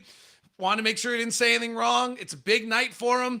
I'm sure he's flying at 1,000,000 miles an hour, and it'll be interesting to get to know him a little bit as he calms down and shares all this kind of this gregarious personality that everybody's talked about. Back, what was your thoughts? I'm a dog. And I think that made Will Hardy smile right alongside me a moment ago, because again, this goes down to the fact about, can the Jazz find the alpha dog mentality? He just said, I'm a dog. Look, what that translates to is I'm tough. I like to play, try to get me off the floor. And that's a great characteristic for any athlete. Yeah. And what he's trying to do, and what a lot of these players are trying to do as they watch this level, is to see kind of how they can project themselves in. He has no idea right now. Yeah. None of these players do, because they can play basketball, but at this level, it is a different speed. It's a different physicality. It's unforgiving a lot of times to rookies who think they should get that call. They're not getting it, right? You got to earn it. Yeah. And so true. I'm excited for him in the sense that he's says the right things. He knows that he's got to bring that dog mentality. That's part of his personality. It's going to help him a lot, but he's going to be tested. It's going to be tested before he even steps in a real game. He's going to be tested by his teammates, right? He's going to be tested by the coaches. He's got to have a work ethic that he's never had before, right? And so he's coming in early for workouts. So that whole gamut, that whole level is going to be a different life for them, especially a guy like Ace, who is so talented, but he's going to be at a place where you're going to watch him grow like we did on Isaiah Collier or Kyle Filipowski, who struggled coming into this league until they got it. Right. You always say there's a moment. Mm-hmm. We watch that. And we ask them about it. Yeah, we ask them, we watch it, and we've mentioned it a couple of times. That's a moment where you say, I belong. Filipowski went through that. Had a couple of moments, blocked a couple of shots, and he goes, I belong. And that takes time to do. I think in a top 5 situation, maybe a top 10, you almost rush yourself into that moment, but you have to let it happen naturally. Yeah. Right? Look, Cody Williams is going through it. Yeah, he is. Yeah. Right? A young player. His brother he did a great job with OKC winning that championship. And I think the expectations sometimes is that, wow, you're going to come in, you're going to, even personally for yourself, right? But it's a whole different development. And this is a patient organization. They see a lot in Cody. We've seen some signs of what he can be. So it's going to be an important year for him as well to take that next step. But that's what you get when you're that young. One more thought is the fact that Will mentioned that they did talk to Ace. So there was an opening there from his agent and his camp to say, yeah, let's introduce this young man to potential suitors. And I think that's important too, that Will shared that with us because there was some concerns. Maybe he had just shut down, but in reality, he was open. And what Will Hardy told us, gregarious, open, and the relationship he had with Harper at Rutgers was high level, and they loved him. If out of all the analytics, I know we're going to go to David Locke here, out of all the analytics and everything that you have on a player, that interview probably is the most important. Yes. Because you can learn a lot from a young kid's mind and where he's at. And I've heard of some of those interviews that haven't gone very well in the past for players. I have too. And it's changed the trajectory of their careers. They freeze. Oh, yeah. They freeze, or they talk about themselves, and, it's all about them. Yeah. But I like the fact that this young man is ready. All right, D-Lock, we're heading back to your way. Since the Jazz took Ace Bailey, some selections have been made. One that really stands out, BYU fans, Denman is off to Brooklyn. He was the number 8 pick, and Murray Bowles was just taken by Toronto at number 9. The Rockets are on the clock. What's your thoughts of what's happened since the Jazz took on Ace Bailey? So one note, Phoenix is going to end up being on the clock here when the reported trade for Kevin Durant is completed. Even though it shows Rockets there, that trade is not official yet, but it has been often reported that Kevin Durant will be on the Rockets, and this pick goes to Phoenix here. I suspect Phoenix's search for a center comes to a close here. That's the one surprise at this point, is that Malowich out of Duke has not gone yet. So my reaction is that we kind of had it, that we knew what the first 7 picks of this draft were going to be. Who they were in what order wasn't entirely clear. And then Igor is the first surprise. Like that BYU that Igor's goes 8, that's an eye opener. He was anywhere from 15 to 22 on draft boards. That's a big surprise. Colin Murray-Boyles, people really like his playmaking and what he does. So he goes to Toronto at 9. They just add Masai Ujiri might try to do something else, but he can't help himself. He's got to draft 6'7" athletes, 6'8" athletes, 6'9" athletes all the time. And so I think you'll see Malawach go here at 10, and then this gets interesting. From a Jazz standpoint, the one thing I think that Ace Bailey does is it opens up some guard players around 21 that they might take. I don't know if it's too early to start talking about that pick, but let's go back to guys, Thurl Bailey talked about he made an NCAA tournament run, helped his draft stock. Well, let's go to a guy who made an NCAA tournament run, and Walter Clayton Jr. He's a really nice ball handling guard. If you had drafted another ball handler with Keontae and Isaiah on the roster, it might have been tough to add yet another one. But I think the other part about Ace Bailey is on a draft that's pretty deep with guards. I think you open up the table a little bit for the Jazz at 21. We'll see what happens. There is a chance, we'll keep an eye on this, but that Igor jumping early could start a little run on that. You see that more in the NFL than you do in the NBA. But I'd say first 7 went as we expected. Jazz pick at Bailey, getting Bailey at 5 is probably the biggest surprise. Order of players is a little bit of a surprise right now, but not much else. D-Lock again, checking back in just a moment as the picks will continue to come back in. It'll be interesting to see if this trade obviously is going to go through with the Phoenix Suns and the Brooklyn Nets, and that impacts the Houston Rockets. I tell you, KD has made his, like LeBron, he's made his way around the NBA. He still has game despite those injuries and the Achilles. But give me your thoughts on Houston getting Durant, and then you get Dylan Brooks, Jalen Green, and a number 10 pick. And what really is surprising, and I talked to Locke about this a couple of days ago, number 2 picks maybe don't have it's not sexy, but you got 5 of them. But you can always, combine a couple or 3 to make it even better. But this is an interesting trade, and one that Phoenix has decided time to rebuild. I don't know if they're not stripping the gears because they've still got a guy named Devin Booker. But this is an interesting trade, and you get a tough guy in Brooks. Yeah, you do, and I think Green is a nice piece. I mean, I thought he did well in Houston. He obviously is a very talented scorer. It's a matter of can he really play well with Booker? Booker stays there obviously, but KD though. He's still got a lot left in the tank. He's kind of an anomaly. Even at his age, he's had his injuries, but he is still a guy who can be that premier scorer for you even at his age. I mean, we talked about LeBron and how he's kind of been ageless.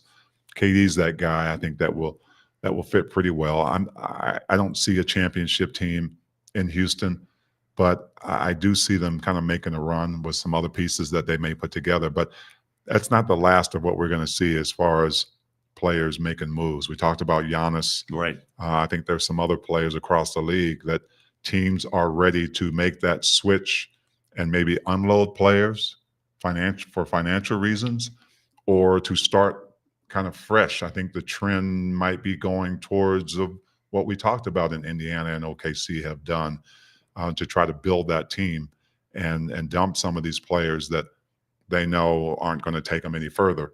So yeah, it's an interesting game, interesting time of the year, and it's not the last big blockbuster, if you will, trade that's going to happen. Tia, interesting comment you just made, because the apron now comes into play, the second level of the luxury tax. And the other part of this too is, when does a GM finally realize we've worked the window?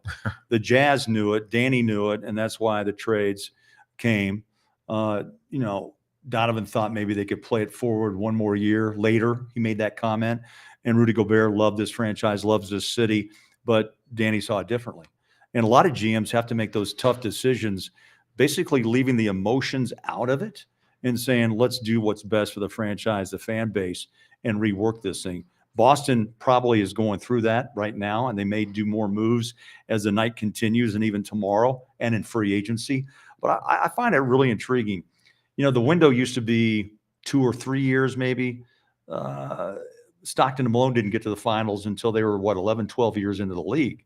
And, you wonder how long truly the window is. Yeah. And the NBA, that I think the Jazz are trying to build a little deeper window, Yeah. 5 to 6 years, where you have a chance to win the West and go on into an NBA Finals. I'm not even sure. I mean, we talk windows. This league is just so impatient, right? It's now. It is, and not just with players, right? We've seen coaches who have taken their teams to the finals. Michael Malone. You've seen, coaches go when they're on an upswing and all of a sudden they're gone, and for whatever reason, right? I think this league has gotten to a point where they want to carve out that amount of time that they want to get to a certain point. Right. Right. Everybody wants a championship.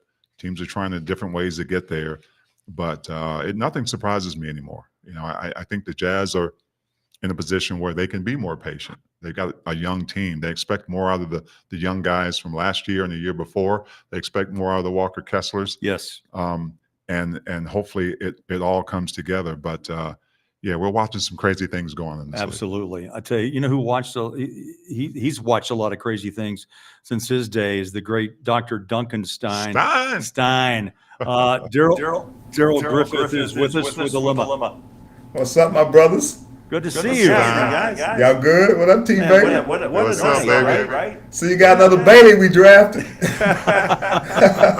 That means good things are going to happen. Hey, Griff, we're going to try to figure out if he's like third cousins removed. I don't know. He got game. I've been following him. He's tough. Let me take it away. Griff, let me ask you something. And by the way, Daryl Griffith, of course, the highest draft pick by the Utah Jazz, number 2 back in 1980, national champion. Do I get in residuals on that? right. You're looking for back in the day. And to that point, Griff. As I'm watching the draft, I got my laptop, I got my iPad, I got my phone. I'm watching so many different, variable options for me to be able to digest the draft. It's changed from 1980, no question. I was in school at BYU in 1984, so that's my generation as well. But I'm curious, as you're looking at the draft today and reflecting on your days, you're coming out of Louisville, getting drafted. If some things are the same, some things have changed. For you, what was that experience like as, this night comes up and those memories come flooding back for you? What comes to mind? What do you think about? It was different again. It was 1980 and we were in New York. And I can't remember the hotel I stayed at, which is where we had the draft. And the draft was the same day that the Yankees signed that big contract with David Winfield. I got an opportunity to meet him in the lobby. He congratulated me on the draft and hope I went high. And it wasn't the fanfare. It wasn't, on TV. It was just in a small conference room. And, I was there, me, Joe Barry, and Kevin McHale, I think a few others. And they introduced us who the draft picked, and we got up and, shook hands, and that was it. Kind of what that experience was like. The interview process, and again, it's different than it is now. There's so much more because of the technology and even the way that players get evaluated and worked out. Do you remember the interview process with various teams and what it was like with the Utah Jazz? Frank, I think I met Frank and Tom Masaki across from the apartment complex I stayed in college. We met at a restaurant called Masterson's, and it was just an informal dinner with questions, and that was it. It wasn't no draft compound. I didn't do no workouts or anything. My workouts, I guess, was a film of what they seen on me playing in college. Yeah, and even then, you guys, we got film on guys like an Ace Bailey from probably when he was 12 years old in his AAU days, and then on through high school and college, and very different today. You come to the Utah Jazz. This is what Ace Bailey is going to be going through now. He's going to make the adjustment of coming to a place that he doesn't really know. He's a young player. What kind of advice do you give to a young player coming into the league and making this jump? Similar to mine, I walked into Utah in a situation where we were at the bottom of the league, and Frank was trying to rebuild the team, and I was a piece of the puzzle. Prior to that, they had traded for Adrian Dantley with I think Adrian and Ron Boone from the Lakers came. So they wanted somebody to complement AD, and that was me. During that time, the type of player that I was, I definitely wanted to be in a major market. Utah at the time was not a major market. You really barely heard of them. And again, market share in Louisville, Kentucky was a lot bigger than it was in Utah. So from that standpoint, as a player, it was a little disappointing, but that's the casualty of a high draft pick. But I was always taught to make the best out of a situation that was given to you. I was grateful that Utah drafted me. Don't get me wrong.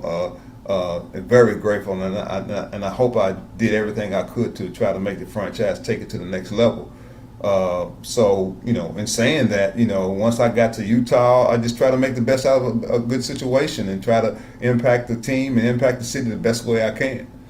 Well, you certainly did that, Griffith, and I think about maybe that being a bit of a motivating factor. I'm in a smaller market. I've got to make my presence felt not just on the team that I'm on, but throughout the NBA. And I'm wondering if that's, as you watch a player like an Ace Bailey that's coming into the league and highly touted, and probably without Cooper Flagg reclassifying and then becoming, a college freshman in the same class as Ace Bailey, maybe he's the number one pick. He's got maybe a chip on his shoulder. Do you see some opportunity for this guy to use that to motivate him? And maybe that's not necessary. This guy does seem very self-motivated, but is that something that a player can use to keep them driven when they're coming in for their rookie season? Situation again is different than mine. You got to understand that the market share in the TV audience for the Jazz was not involved. We didn't have any. Now the way the team is marketing, NBA markets everybody, exposure. It doesn't matter where you go in an NBA, you're gonna get the exposure, and that's crafted over years by the commissioner and how they package the NBA to be a global brand, particularly in the United States. We got maximum coverage for every team now. So I think the younger generation sees that. It doesn't matter. One of the things I told Daryl Bailey, me coming to Louisville off a national championship team, and we selling out at 16.5, and then we come to the Jazz and we getting 2,500. That was a shock. That was something different that you had to really get used to. And when we drafted Daryl, and he came in, he came off a national championship team, and I pulled him to the side and told him, I said, "Hey man, this is going to be a little bit different experience for you, but try to make the best out of the situation, and let's just try to make the team better, so that we can get fans in the stands and get the city charged up about what we're trying to do. We gotta be all in to making the Utah Jazz the best that they can be, and then everything else will come." So I think Ace, him coming in to a market like Utah, which is totally different than when I came in. I mean, Utah is not a bad place anymore. Okay, in terms of, nobody wanted to get traded to Utah. Nobody wanted to get drafted by Utah when I came in. It's different now. The city has totally changed. The outlook is totally changed. The airport, the way the city has grown. You feel more metropolitan in Utah now than it was when I came through. I mean, the airport that when I came through was very, very small. We used to land in the runway, and the bus had to come pick us up to take us back to the terminal. But the way Utah has progressed, and I'm so proud of them, because I tell some of my friends who visited me when I was playing, I said, you wouldn't believe Utah now. It would just blow you away. And I think that's an advantage for players coming in to feel more comfortable with playing and trying to execute the winning, get back to executing the winning process that we've always been used to.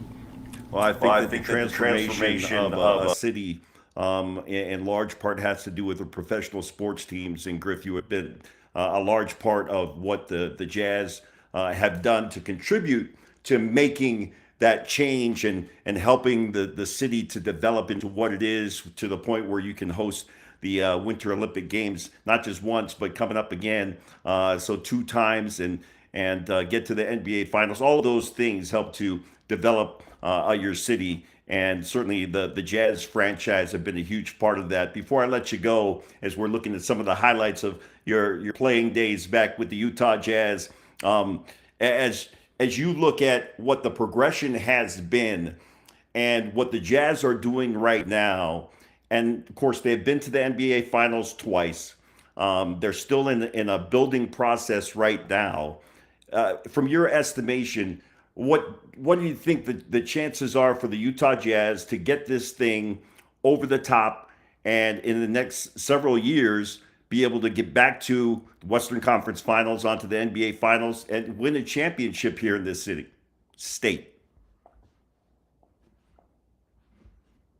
Got to be able to put together a strategic plan to get the players in, and the perfect example is OKC. You know, I mean, they were 20-win team 4 or 5 years ago, and they just got the right pieces to fit everything, and they put it all together, and now they got an NBA championship. So the blueprint's there, you know, and the talent level of players, the athleticism of players today is unbelievable. The game has changed. If you're a big man, you got to be able to shoot the ball. And posting up is, you know, it's not as prevalent as it was back when we played. We posted up, AD posted up, you know, Karl Malone posted up. But, you know, in today's game, you got to be athletic and be able to blow by people, shoot the jump shot, get out on the break, you know, 3-pointers. I remember Dale Curry and Steph came in town for a golf tournament, and I took my son, Daryl Griffith, out there to meet him, and I was telling Steph the story. I said, when I played for the Jazz, one year I made 10 3-pointers. I said the next year I broke the record at 91. You making that in a month?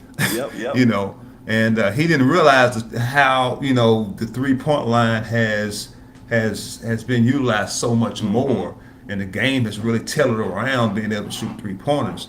And Daryl Bailey can contest to this. That Jerry Sloan is turning over in his grave, because a lot of times the way these players are coming down, pulling up from threes, Jerry would be pulling his hair out. But that's the way the game is now. And the thing of it is what's amazing is that the dribble in traffic like it ain't nothing.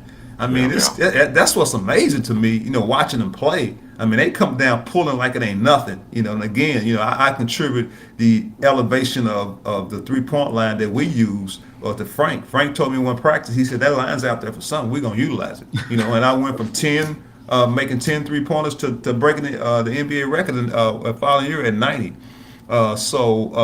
It's amazing how the game is caught up, you know, to Frank's vision of using the 3-point line, and just kind of carried over. I mean, the most I ever shot 3-point wise was, I think my most attempts was 274 in a season, and that's that only come close to what these guys are doing now. And it spread the floor out, so that's why you got to be more athletic. You got to be able to create your own shot, get by players, pull up, have a lot of creativity, because the floor is so spread. Right. The big man's got to come out and guard the 3-point line. So you got to have athletic big men. So it's interesting to watch, you know, the progression of the league. I don't want to talk about the salaries, because as Daryl can contest, we'll get a headache. Because the salary escalation is crazy. But that goes to the growth. You know, me and Daryl was in the growth period of the NBA to where it gets to now. You know, I'm proud of what we did at Utah, how we got it to where it's a very professional franchise, a respected franchise. But, you know, it was a rough time in the beginning. Hey, Griff, can you hear me okay? Yep, gotcha. Yeah, I got a question for you, because you just talked about salaries. And my first question is, how much NIL money do you think you and I would have made coming off national championships in college? But the real question is, how do you feel about, I mean, a lot of these kids are millionaires before they come into the league. Is that a motivator? Is that something that could potentially, I don't know, be a non-motivator? Maybe money isn't the issue. What do you feel like NIL may fit into that. You get used to them coins, you want to keep it going. I mean, think about that, and then the biggest point that I'm glad you brought that up is that, unfortunately, the NCAA used the amateur model as a detriment to the players. And the way the players are getting paid is how much they had just literally depressed the players' income. So when they made the ruling that the players can get their own income, look at what they're making. So think about that. That's years and years and years of players just getting a scholarship, and everybody else is getting paid. And so I'm glad that it's turned around. I love to see these players getting paid. I think it's awesome because they are the product for college basketball. I get a little disappointed when I hear coaches talking about they want to change the model. They shouldn't be getting paid this money. It should be a salary cap on their salaries, but they never talk about capping the coaches' salaries. So a lot of things I hear coming from coaches I think is hypocritical. The coach is going to make as much as they can make, so why don't the players make as much as they can? So I'm all pro player. I've been preaching this for years, and I'm just so happy that the NIL money and the players are getting being able to get a share of the product they produce, because they are the product. Griff, you are beloved by Jazz Nation. We're so grateful that you carved out some time for us, because certainly on draft night, as we reflect on the history of the franchise, going number 2, the highest draft pick by the Utah Jazz, man, it's just great to have you on the program with us. So thank you very much. We appreciate the time. And Bowler Big T, looks like Atlanta's pick is in. We'll send it back to you. All right, guys. Thanks. The Golden Griff. Love that guy, man. Dr. Duncanstein. You guys had a really special relationship. You've told me stories before. You mentioned it again tonight. He was the first guy who kind of came over, put a hand around your shoulder and says, this is how you become a pro. Yeah. This is what you need to do. It's funny, you and I were talking about it off camera, and he was talking to Alema Yeah. about that very same thing. So memorable for me, because as a rookie coming in, I made it to the league, but my goal was to stay. And Griff took it upon himself to take me under his wing and give me real talk, right? Knowing similar situations where he came in as a champion, and all of a sudden you're not winning most nights. And so, fortunately, we started winning the year I came in. Things kind of clicked and came together. That was the first year in 83, 84 that the Jazz made the playoffs, and that's when that run started. It did. Yeah, I tell you, Griff, what I respect about him is those comments he just told Alema was the fact that he felt like he left the franchise in good shape. Yes. That he helped build it to where it is even today. And you don't get a chance to say that much as a player. Many come and go. It is about a paycheck in many regards, and also chasing a title. But I think Griff was just cut from a different mold. I mean, he was a national champion. He understood what it took to win, number 2 pick. He talked about his 3-point shot. I look back at, he took 183 threes. Those were makes, by the way. Yeah. And that was number 1 back in I think he said 90? 1980. 83, Yeah. 83, 85, 84 season. So, I mean, and he was rookie of the year, but he did it the right way. And, again, he had kind of the dog mentality. He went out and played, and he played hard. And he didn't have to. Second pick in the draft. Yeah. You got some power to say, I'm not going there if you really want to, right? Other players have done it. I think Dominique Wilkins was in a situation like that. But Griff was a consummate pro. And for him to come to a franchise that wasn't a big market with a big name that he had, I mean, I think I may still have the Dr. Duncanstein poster. I mean, he was Was he part of the Blues Brothers? No, he wasn't. Oh, yes, he was. Yeah. Yeah, the Jazz Brothers. The Jazz Brothers. Yeah, he was. He was maybe Curry, me and him were probably the only one who could carry a note. but Griff was the ultimate pro, and he was in a situation where he just talked about it. Look, I'm going to go in, I'm going to do my job, I'm going to buy into whatever the philosophy is and try to get this organization, this franchise on an upward swing, and that's what he did. Let's switch us back over to the draft. Derek Queen, the big 6'9" forward/center from Maryland, was just taken by Atlanta.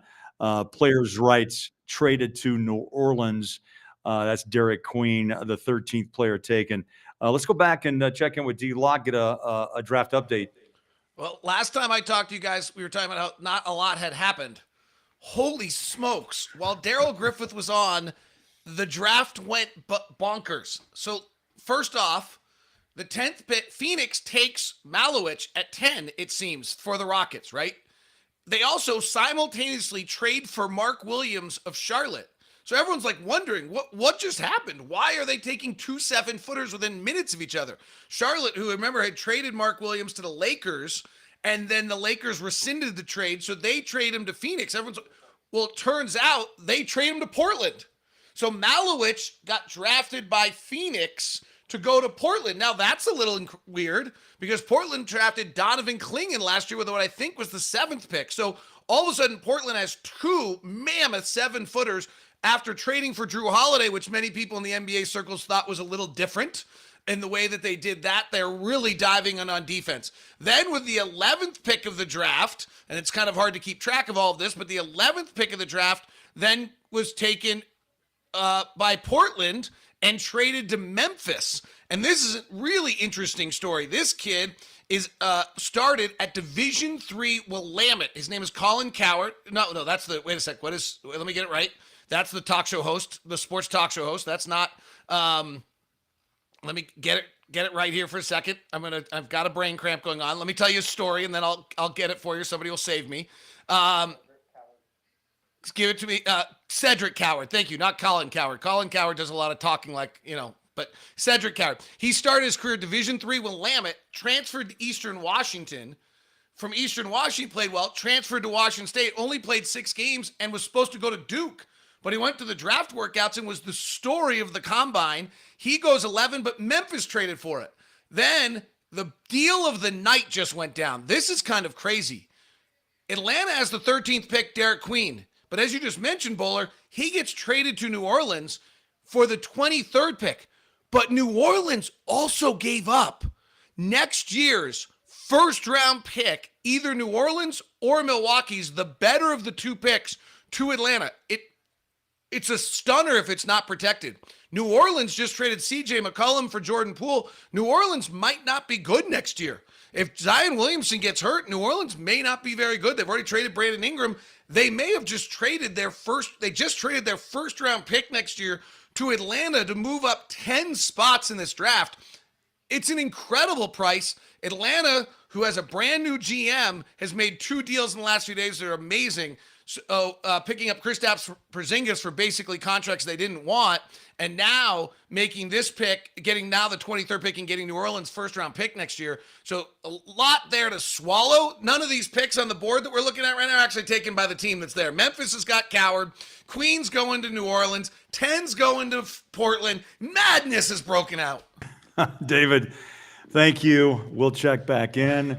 I think he just needs to take a little breather right about now. No, good stuff. I mean, we expected, Big T, that this would be a night of movement. And a lot of GMs, as we talked about in the first 10 minutes of tonight's draft, was that everyone's looking for an edge. Everyone's looking to maybe rip down a wall or 2 or 3 and restart. A lot of teams are doing it right now. Yeah. Or adding the piece they think will be the difference maker.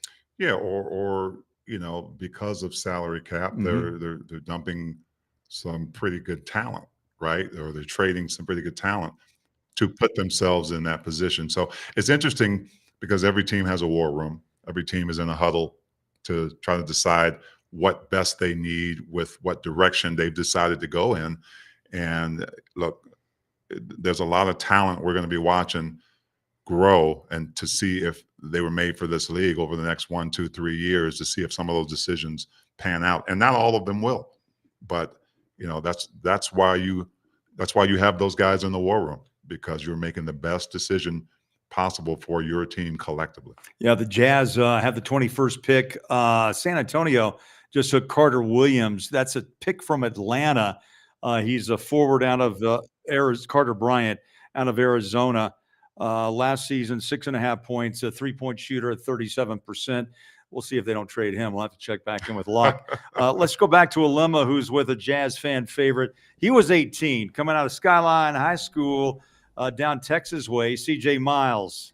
CJ, hope you're well. I'm good. How are you guys? CJ just chilling. He's man. chilling. Yes, thank you. Yeah, you're chilling tonight. Speed. I move the CJ? same speed all the time. All the time. I got to imagine.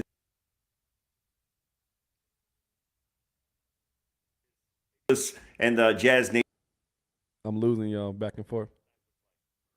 I lost you a little bit at the end. I heard what was draft like night. Yeah. Like, Yeah, okay, just- okay, I'll catch that. At the end of for me, it was crazy because we did it all at home. I was at home. A couple of news stations from Dallas pulled up to my house. All my family was there. It was just packed, and we sat in there and we did it like we always do. Like we came together, we cooked a bunch of food, laughed, joked, sang, and it was like a regular night, like we always did.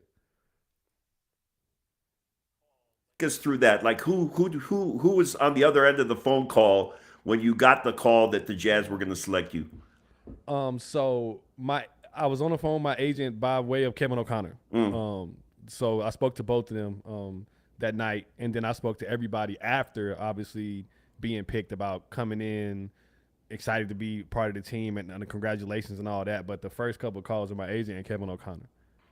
And then for you, you find out that you're going to get drafted. That's fantastic. Now you're going to the Utah Jazz. What was your experience as far as what you knew about Utah? I'm sure Stockton Malone and all of that was part of it. But what were your thoughts when you found out where you were going? So the basketball side of me was ecstatic because I'm a basketball head, like junkie. Like we did some things on TV last year together, some broadcasts. You know how excited I get about the game. So obviously Stockton Malone, obviously Utah Jazz and the history. But then the other side of me was like, I don't know anything about Utah. I only went once for my draft workout. I had never really been in the city, didn't know much about it, couldn't point it out on a blank map probably at that time. And then for you, I'm curious, where did you have your draft workout and the interview, and what was that like? So we had the workout. Was it at Westminster? No, it was at the practice facility, not the new one, the one before this last one with the one over by the Maverick Center. Yep, over there. So it was in there. And funny story about it is, like, obviously the guys were older because I was young, but they brought in a bunch of bigger, strong wings into my workout, right? And they beat me up. Like I'm talking about, like they did what they were supposed to do. They were grown men, college guys from respectively good programs and things of that nature. And I remember after the workout talking to Coach Sloan, and he was like, "We just wanted to see if you were gonna get up." Like it was a test, which is what he always do with me in the beginning. But he was like, "I just wanted to see if you were going to keep falling down and keep getting up. That's what I needed to know about you." And the answer was yes, that you kept getting up, right? Yes. And had a long career in the NBA. I'm thinking about, as you look at the draft now and all of these young players that are coming in, right? They're like you coming out of high school. They're one and dones for the most part, 18, 19 years old. You take yourself back to that time in your life and the things that you wish you had known. If you're talking to Ace Bailey or the younger players that are coming into the draft and to the NBA team, what's your advice? What do you tell them? What kind of advice or insight would you give them from your experience? My biggest thing that I would tell them right now is that you've been talked about in a futuristic manner for the past 6-7 months, right? Everybody's talking about what you could be, what you're gonna be, this. Like, I would just encourage them to stay as present as possible. And everybody's talking about enjoying draft night, enjoying the moment, but even moving forward, like, as you're trying to grow into that next level player, you're trying to make yourself a rotation player or all-star, whatever it may be, take it step by step, day by day. Don't try to skip the steps, because skipping those steps, when it don't happen in as fast as you think it's gonna happen, you start to carry your weight from that. And you start to live off other people's expectations. You start chasing validation from other places. Just stay within the game. Take it day by day. Yeah, and I think that, your experience with the Jazz, you came, there were a bunch of older guys. There's a lot of younger players on the Utah Jazz right now. And I'm curious from your perspective, the benefits of having a core of young players that are all kind of coming through this experience together, or the benefits that you had with some older players that, it's similar to, we just had Daryl Griffith on, and he was talking about, when Thurl Bailey came in and got drafted by the Jazz. Both of them had come off winning national championships, but he was able, even just 4 or 5 years older, to be able to give some guidance to Big T as a younger player. We look at the Jazz as a development type of franchise where they're great at developing talent. Will Hardy, who just has inked his extension in large part because of what he's able to do from the development side as a player's coach. Your thoughts on the importance of that for a franchise, for a young player coming in to be able to have that attention given to him to be able to improve?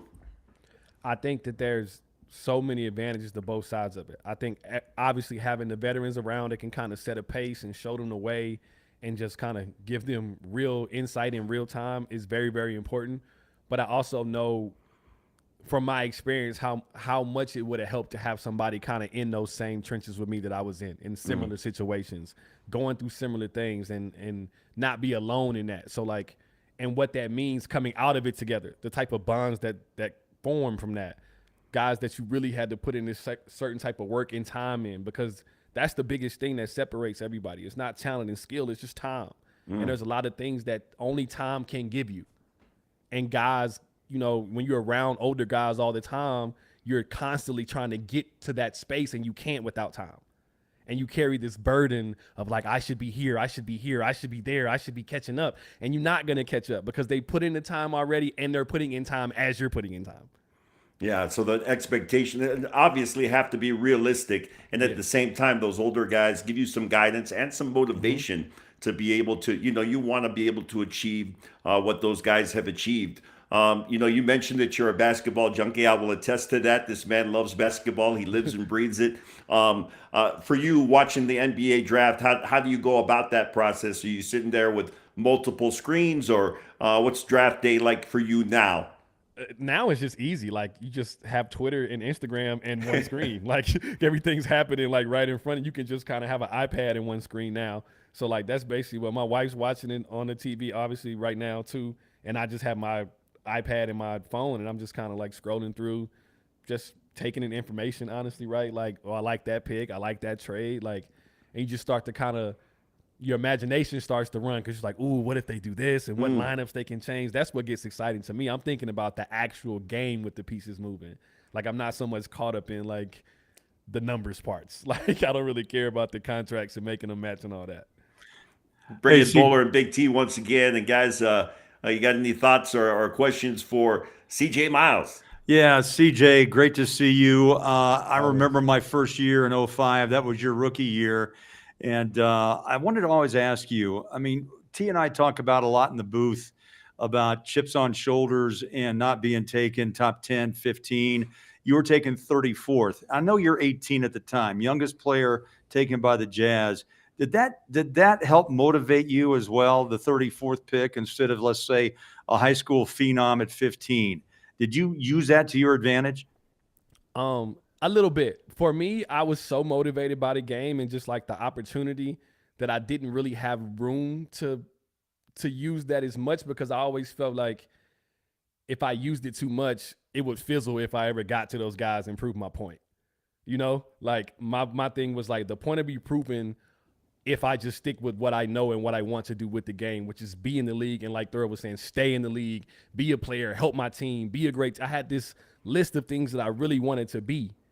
And I wanted to represent the game a certain way. And the byproduct of me doing that proved the points of me outlasting guys that I should have got picked over. So yes, I still have a little bit of it on me, but like at the same time, I just lit a flame under you there. Yeah.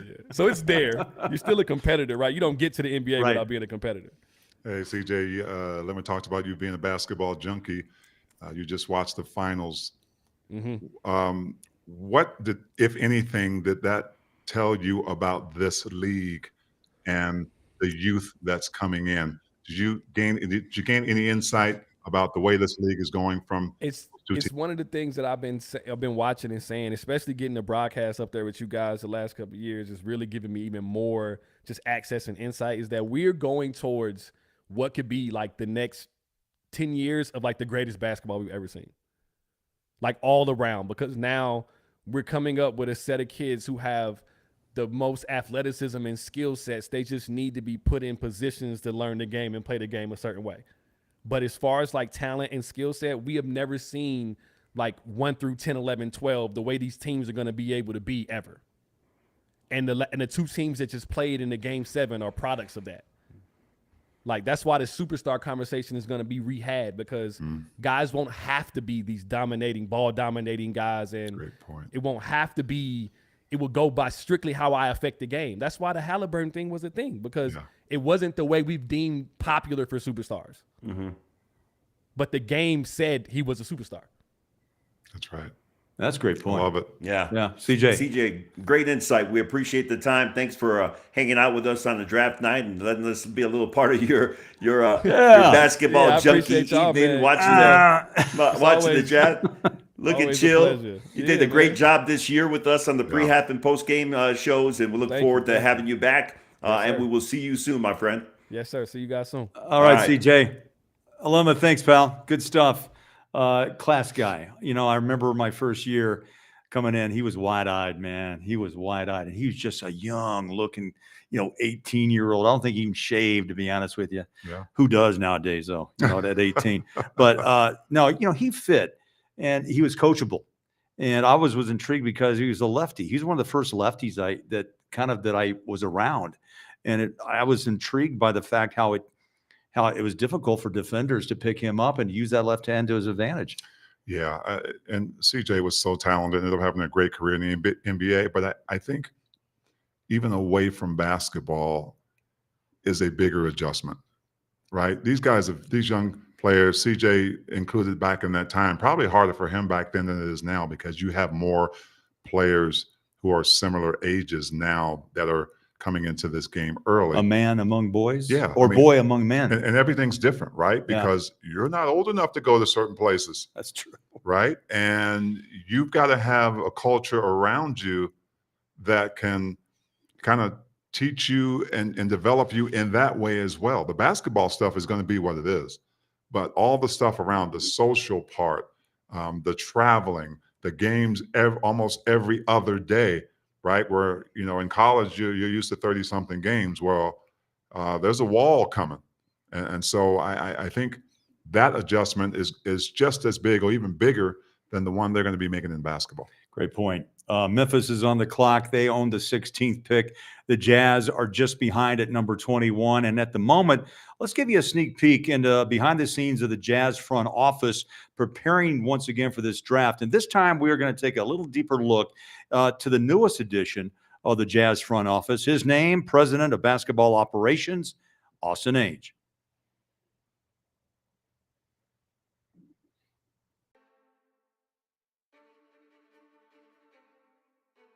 It's an awesome opportunity to welcome Austin Ainge as our President of Basketball Operations. The state, and specifically the fans.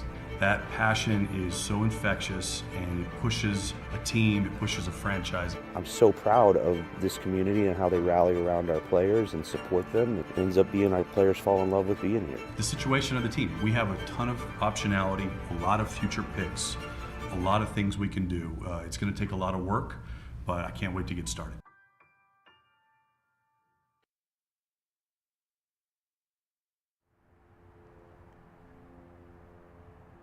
I met Austin when I first got to the Celtics.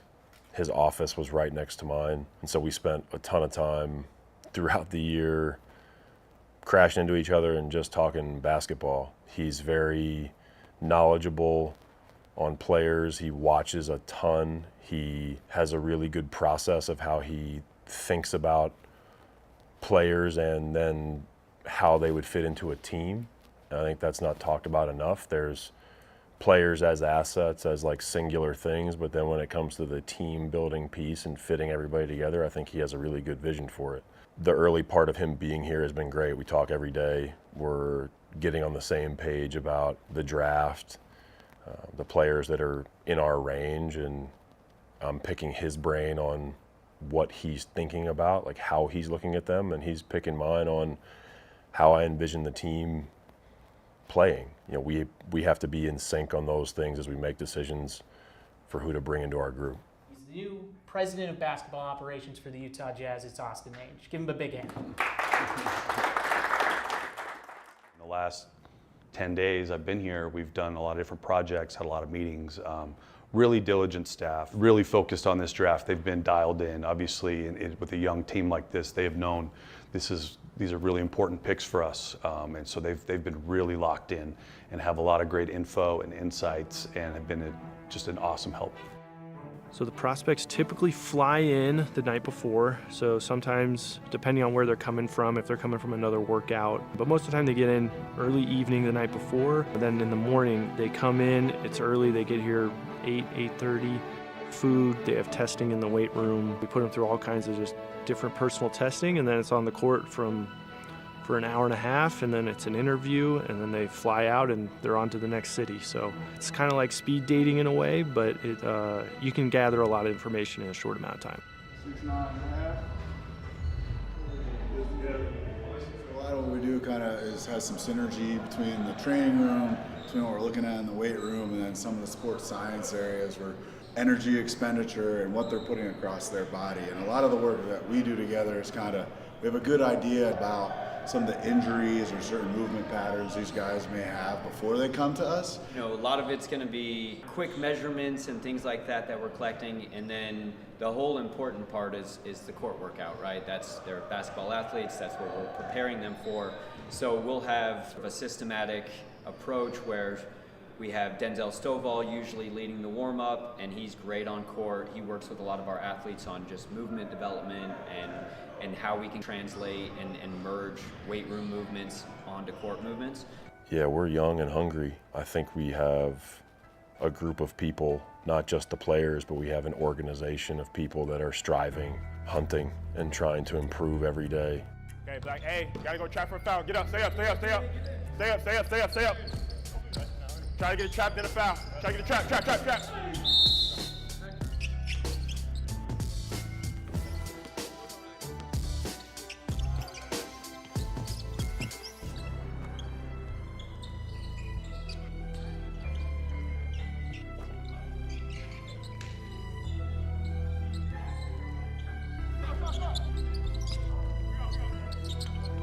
We'll have you guys switch 1 through 4. So we'll have 1 foul to give. We can use that later towards the end of the game. He's going to be the The foul. workout's important. It's part of the process, but it is just one part of the whole process.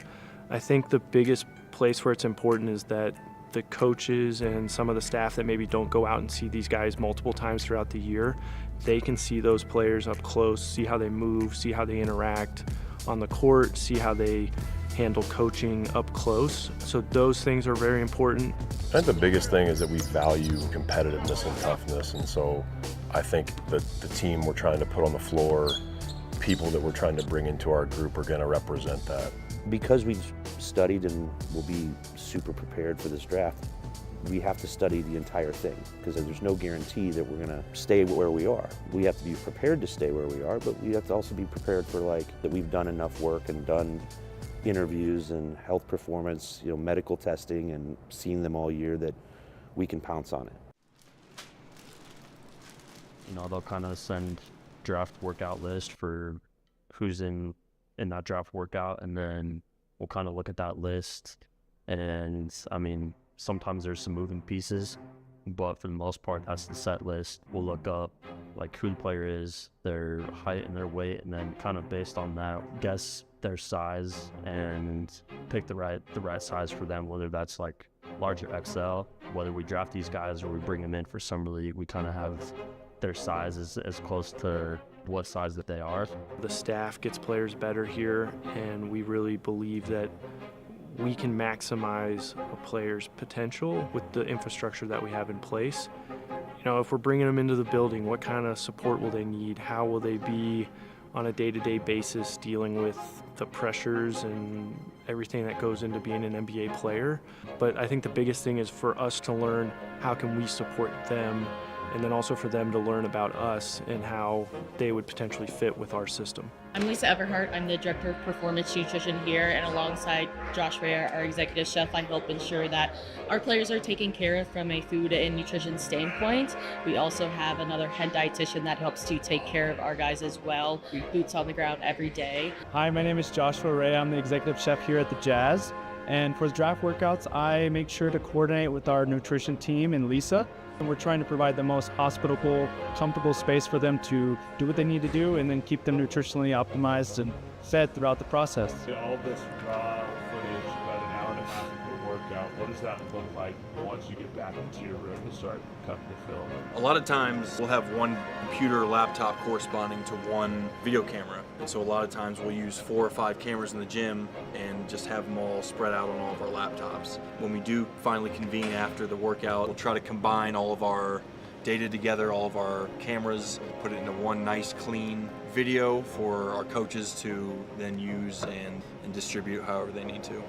Our goal is, when we draft players, it's both, coaches said this to individual prospects over the last couple of years, our goal would be for a guy to play at least 10 years.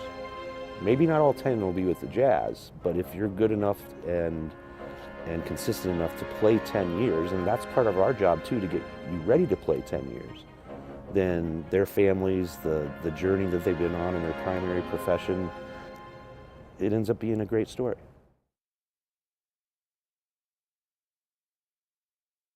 Behind the scenes, and it takes an army to get it done, to develop these young players, turn them into champions. And I love what Justin said. 10 years would be an incredible career in this league. If you go 12, you go 14, you've won the lottery. And that's what makes LeBron, KD even more special. Until you had, what, 12? I had 12 years. Yes. 12 years. And a couple overseas. I mean, you won the lottery as a sixth man, and the impact you made, not only with the Jazz, but Minnesota and beyond. It's an amazing process to bring an 18, 19-year-old now into a system and develop them. Yeah. And hopefully you are able to rise to the top, not only as a player, but as a team. Well, you heard CJ and I talk about not just making it, but staying.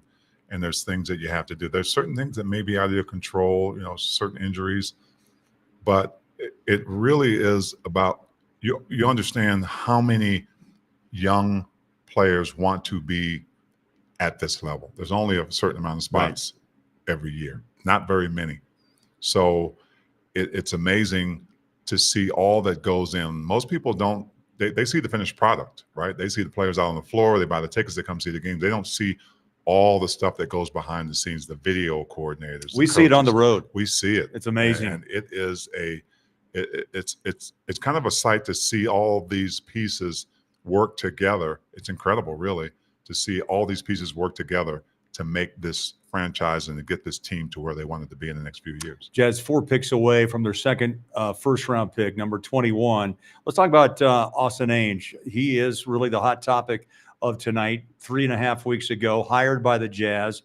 Danny Ainge, his father, is still involved, obviously, in a big way, but you look at what he's done, people were kind of curious. Okay, show me the resume. Well, here is the resume of Austin Ainge. People may forget, he played at BYU from 03 to 07, Southern Utah University assistant coach for a year, then went to the G League head coach of the Celtics for 2 seasons, moved into the front office in Boston with the Celtics as director of player personnel, and then also was the Celtics assistant general manager back in 2009 to 2025. And then just 3+ weeks ago, he's hired by the Utah Jazz to lead them into the next, I guess, in history would say the next level of play. I mean, that's what's ahead.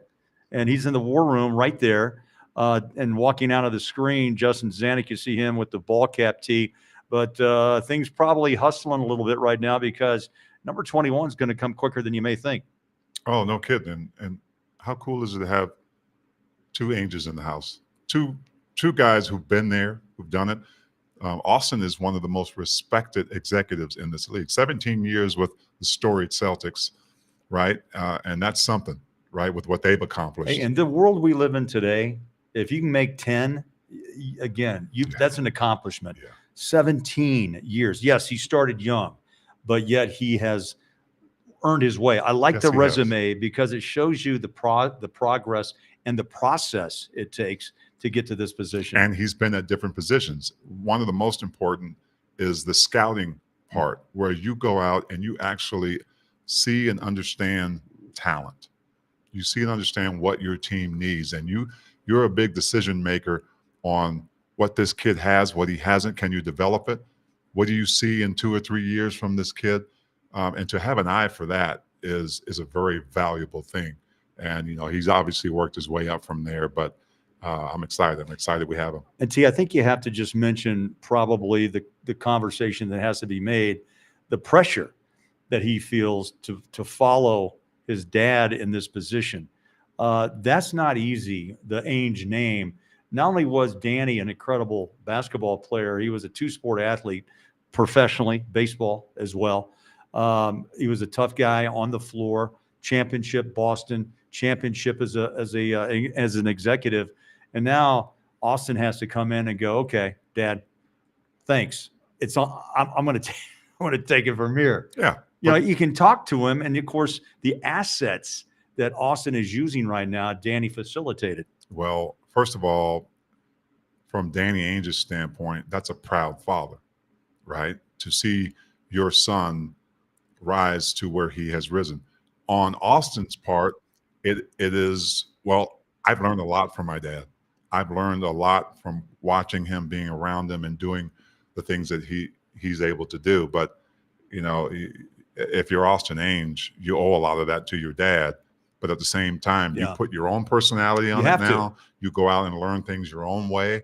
And I think, it's like the time when my son dunked on me, right? I wasn't going to play him again. All right, you go ahead. All right, you take the pebble out of my hand, grasshopper. I like Go it. do your thing. Go do your thing. And that's really what's happened here. And Ryan, I think almost without Danny's knowledge at first, contacted. I mean, these are all stories, saying, what, maybe this is the next move I need to make. And he knew Austin for a long time. Yes. That's that BYU connection. And, when you're alums, you just kind of know one another, right? Yeah. And you look for success in that You do. resume. You do. Right. Great owners look for the right guy. And no matter what you think about, the relationship between the two, Ryan's got a lot on the line here. He's got an NBA franchise that he wants to get back on track. And he hired, I think, the best man he thought was available. He did. No question about it. Look, Ryan's a winner. We've talked to him. Right. And it was I hope he can slide in tonight. I hope he can. Yeah, that would be awesome. But he wants to win. He wants to win worse than anyone. Right. And I think when you're in his position and there's so much going on with hockey and all the other things that are going on, right? He got into this because he wants to bring an NBA championship to this city, to this state. And he is very aggressive, and you like that. You like a guy who's forward thinking. You like a guy who is all in, and we use that a lot in this organization. Right. And so I'm excited to see what Austin's going to bring to the table. And there's so many good things happening right now. I'm looking over my right shoulder because Washington's pick is in, but they've yet to announce. There were 18 wins a year ago. Wizards had a tough time, much like the Jazz. And so I'm understanding there might be a trade, and it could involve the Utah Jazz. So let's just hang on here for a moment. I asked Will Hardy, you think you stay at 21? He goes, I don't know. I just coach them. I thought it was a great answer because in truth, T, that's what coaches do. Yeah. You know what? You talk to the GM, you talk to the president, you talk to the owner, but you're hired to do one thing.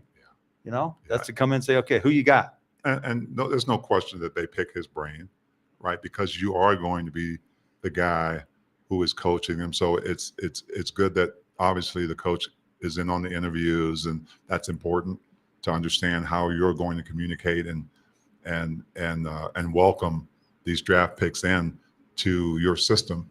But I mean, it's exciting because of what you just talked about with Washington. There may be something going on. Right. And there's a lot of pieces, unanswered pieces that the Jazz have to figure out. So it is going to be interesting. All right. So this pick is in and the trade is being proposed. I'm watching Adam Silver right now at the moment at the booth. D-Lock, what do you know? So the reports on the internet are that the Utah Jazz have jumped up 3 spots in this draft to get Walter Clayton Jr., who won the national championship at Florida. He traded 2 second-round picks to move up those 3 spots. That's a lot more reasonable than the 10 spots that someone else moved up to and gave away an unprotected first earlier tonight. So that's but what I really think is important here is if we go back to the earlier in the show, and we go back actually even to when we drafted Ace Bailey and you guys came back to me, the first thing I said is this opens up Walter Clayton Jr. for the Jazz to draft with their pick. This was someone that the Jazz had zeroed in on and wanted in this draft. And the board was kind of breaking in some funny ways. Portland drafted a center out of China that nobody expected, and the Jazz did not decide to sit on their laurels and wait. They went and 3 picks up to go get the kid they want. He played the point guard at Florida this year. He led them to the national title. He transferred there, I believe, after 2 years. But this kid's really got some numbers that are impressive.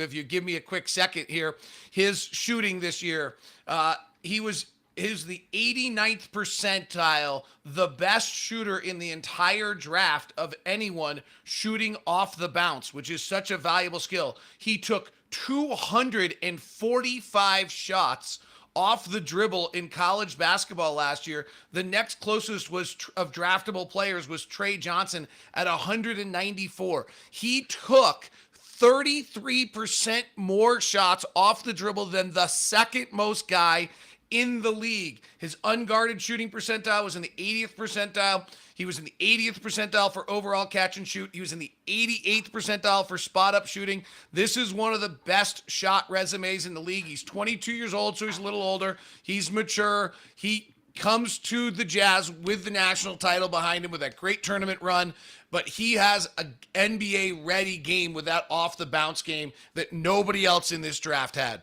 Yeah, David, I tell you, the ESPN.com reports too, and just breaking his stat and his bio down that he's, as you mentioned, showcases dynamic shot making in all the workouts that he participated in and worked his way up on the boards. And so the Jazz are part of that, and a team that was impressed with his workouts.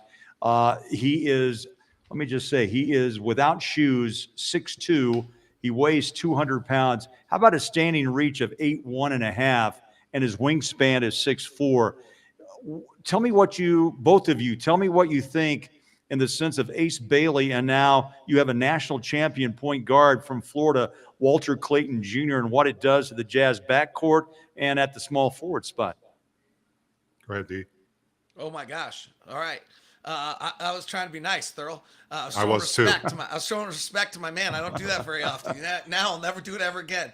I mean, he's old, right? So yeah. He's 22 years old. So he played last year as a 22-year-old against a lot of 18 and 19-year-olds. And those are sometimes the players that slip a little bit and go and have success later in the draft. So he's going to be more ready. Most of his development has already happened along the way.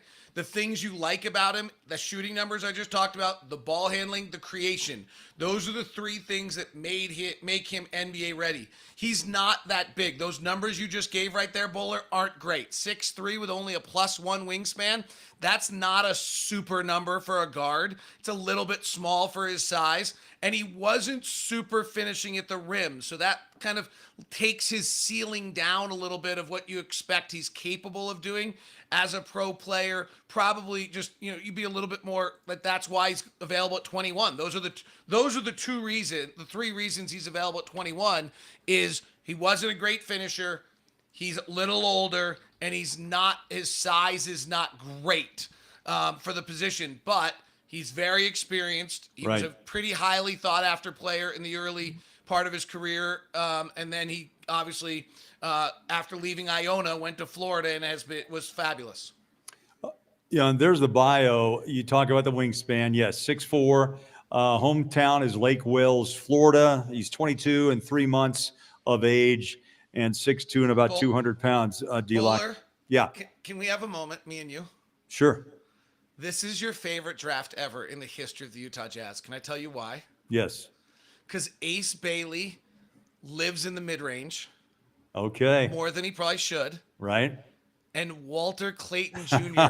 played football. I love it. This is your perfect draft This is ever what it should be. by Yeah. the Utah Jazz. What it should be.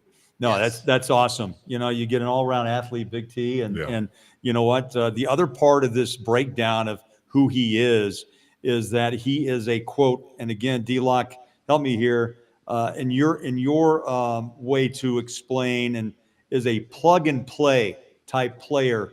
So that's impressive. A plug and play, which means he's ready to go, and of course he's explosive, they say, and also his shot selection is above par. Yeah, I know Thurl at the very, very beginning of the show, Big T, you talked about players need 2 or 3, 4 years to develop. If you're 22, and I know that you came in the league at 21 or 22, but you were pretty good right away. If you're 22, you do need to be plug and play. Like, that's how this works. If you're 19, you're probably drafting someone looking at what they're going to do. The way you usually look at older players is what did they do when they were playing similarly aged performance, right? So if you go back and look at Dame Lillard was a player that came into the draft late after his junior year, I believe, because of that injury. But if you went back and looked at his freshman year, he was still pretty terrific in that process. In the second year at Iona, Walter Clayton Jr. was pretty terrific. He shot 43% from three. He had 95% at the free throw line. He scored 17 points and 4 rebounds. That's in the MAC, not in the SEC, but that's how he transfers to the SEC and then plays the 2 years at Florida, and obviously was an All-American last year and led him to the national title. So the positive thing on him is that his freshman year was a little mundane, but his sophomore year, he's pretty good at 20 years old in the collegiate game against other 20-year-olds. All right, D-Lock, we'll check back in with you. Big T, Walter Clayton Jr., the Jazz trade up to get a national champion. And my friend, national champion 1983. Something to be said about leadership at that time and place. You only have one moment, usually that golden moment, that special moment to win a national championship, and it takes a special individual to get a team there. Yeah, and all the things that David talked about Clayton Jr., the age was the thing that I think impresses me the most, because this isn't an era of NBA basketball where you bet on an older guy. I watched him play in college, and as a basketball player, or even if you're not a connoisseur of college basketball, you can tell who the mature players are out there, right? And I think Clayton Jr. was the kind of guy who played at his own pace. And I think one of his biggest assets is his ball handling. Yes. Right? I mean, he may not go to the rim a lot, but I always say if you're 6'3", 6'2", 6'3", you got to be special in this league. Right? You got TJ McConnell comes to mind. Yeah, you got to show something that's special about you. You can't just be a 6'3" guard and that can shoot. And I think I love his maturity. I love the fact that he's coming to a team that needs that maturity, even at 22 years old. So you're right. Plug and play is a good way to put it. Impact player right away maybe is a better play. Yeah, that's a great point. Let's bring in Ron Boone. Ron, the Jazz make a move. We wanted to see how aggressive Austin Ainge would be in his first draft night with the Utah Jazz to get Ace Bailey at 5, and now they trade up to 17. And they work a deal, per media reports. I have to say that Walter Clayton Jr., the title point guard from Florida. What's your first indication of an older guard who led his team to a national title? He just wasn't ready at 18 to 19 years old. I mean, some guys need a little more time to mature, and obviously he was smart enough to stay in school and not declare for the draft. And as a result, he ended up at 18 points a ball game. I think what's impressive, looking at some of his numbers there at senior year, he averaged 18 points a ball game, only took 13 shots per. It took a lot of 3-point shots. So if you're a shooter, there's room for you in the league. But at 6'2", thorough, this draft is about wing players and guards. I haven't seen one big man that for the most part can impact the ball game as far as offensively is concerned. Yeah, I mean, Bola and I talked about kind of the prototypical player that a lot of teams are looking for. And as I said, if you're going to be the height of a Walter Clayton Jr., you got to be special, and you've got to be mature. That's why teams take a chance on you, because they're not looking 3-4 years down the road. They're looking for you to come in and add that that personality that you had in college. And I loved watching him play because he was definitely the man. He was an impact player, but he wasn't a guy that tried to go crazy with it. He took care of his teammates. He got his when he knew it was time to get his, and thus winning a national championship. But again, you know, if you're 6'3" or smaller, or, you know, not in that 6'5", 6'6" category, you got to bring something special. Boone, you were 6'2", right? Yeah, he was special, and he was special. You were special, baby. Hey, Ron, I wanted to get your thoughts. I mean, from when you played to where it is now, they say plug and play. What's your definition of a plug and play, where they think he can come in and also be, he could find great success as that second or first option off the bench? And is that what plug and play and a bench player is? I listened to some of the developmental coaches use that term that there as well, plug and play, which means that you plug, meaning you might be able to put him in 2 or 3 different positions, and he can play those positions, and he can be make an impact by doing that. And I listened to a lot of assistant coaches or developmental coaches using that term, plug and play. Now, can this kid be that? Possibility at 6'2". You know, he can shoot the basketball and probably likes to shoot the basketball. But you can just see it's going to be a ton of competition at that position there this year with what the Jazz have coming back, and then the number of players, the 2 players anyway, that they have coming in the draft. Maybe even a small forward. But you know what, though? You make a great point, Ron. He wears a tool belt. He can probably use a hammer and a screwdriver and a wrench if he has to. And that's a great compliment in the world we live in today in the NBA. Can you help me in another situation? Can I go out and maybe harass a guy 5 inches taller than me, get into him and be a defensive a defensive plus, right? And here's the other thing I want to ask Ron about as well, is because this league has changed so much from superstardom to role players. Right. Finding players who are going to come in and play those roles and collectively, you know, get closer to a championship. We see it already. And is this a time, both of you, is this a time of Boston? They had superstars. One's down now. Jaylen Brown is kind of floating by himself. But is Oklahoma City going to change the dynamics of the NBA and the way the GMs build teams? Because, okay, Shea's the MVP, but he needs help. Is this like, let's do this the team way, more of a team concept of winning titles, because I've got 1 through 9 that can play and get it done? Well, I think there are always going to be superstars in this league, but even superstars now, you look at SGA, right? He's a different kind of superstar, right? He's a guy who is all in with the team. He doesn't go out and take crazy shots and things like that. So I think, personally, Boone, and I'd love to hear your opinion on it, that these teams are being built for specific roles that can collectively come together. You know the guys who are going to get the most shots. Yeah. There's no question about it. You know the guys who are going to be in isolation in close games, get on the ball, let them go.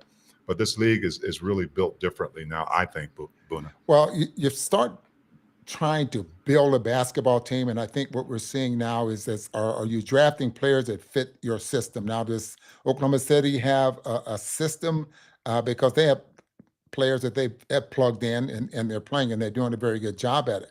But when you start talking about levels of superstars, I think it's levels of superstars. Now,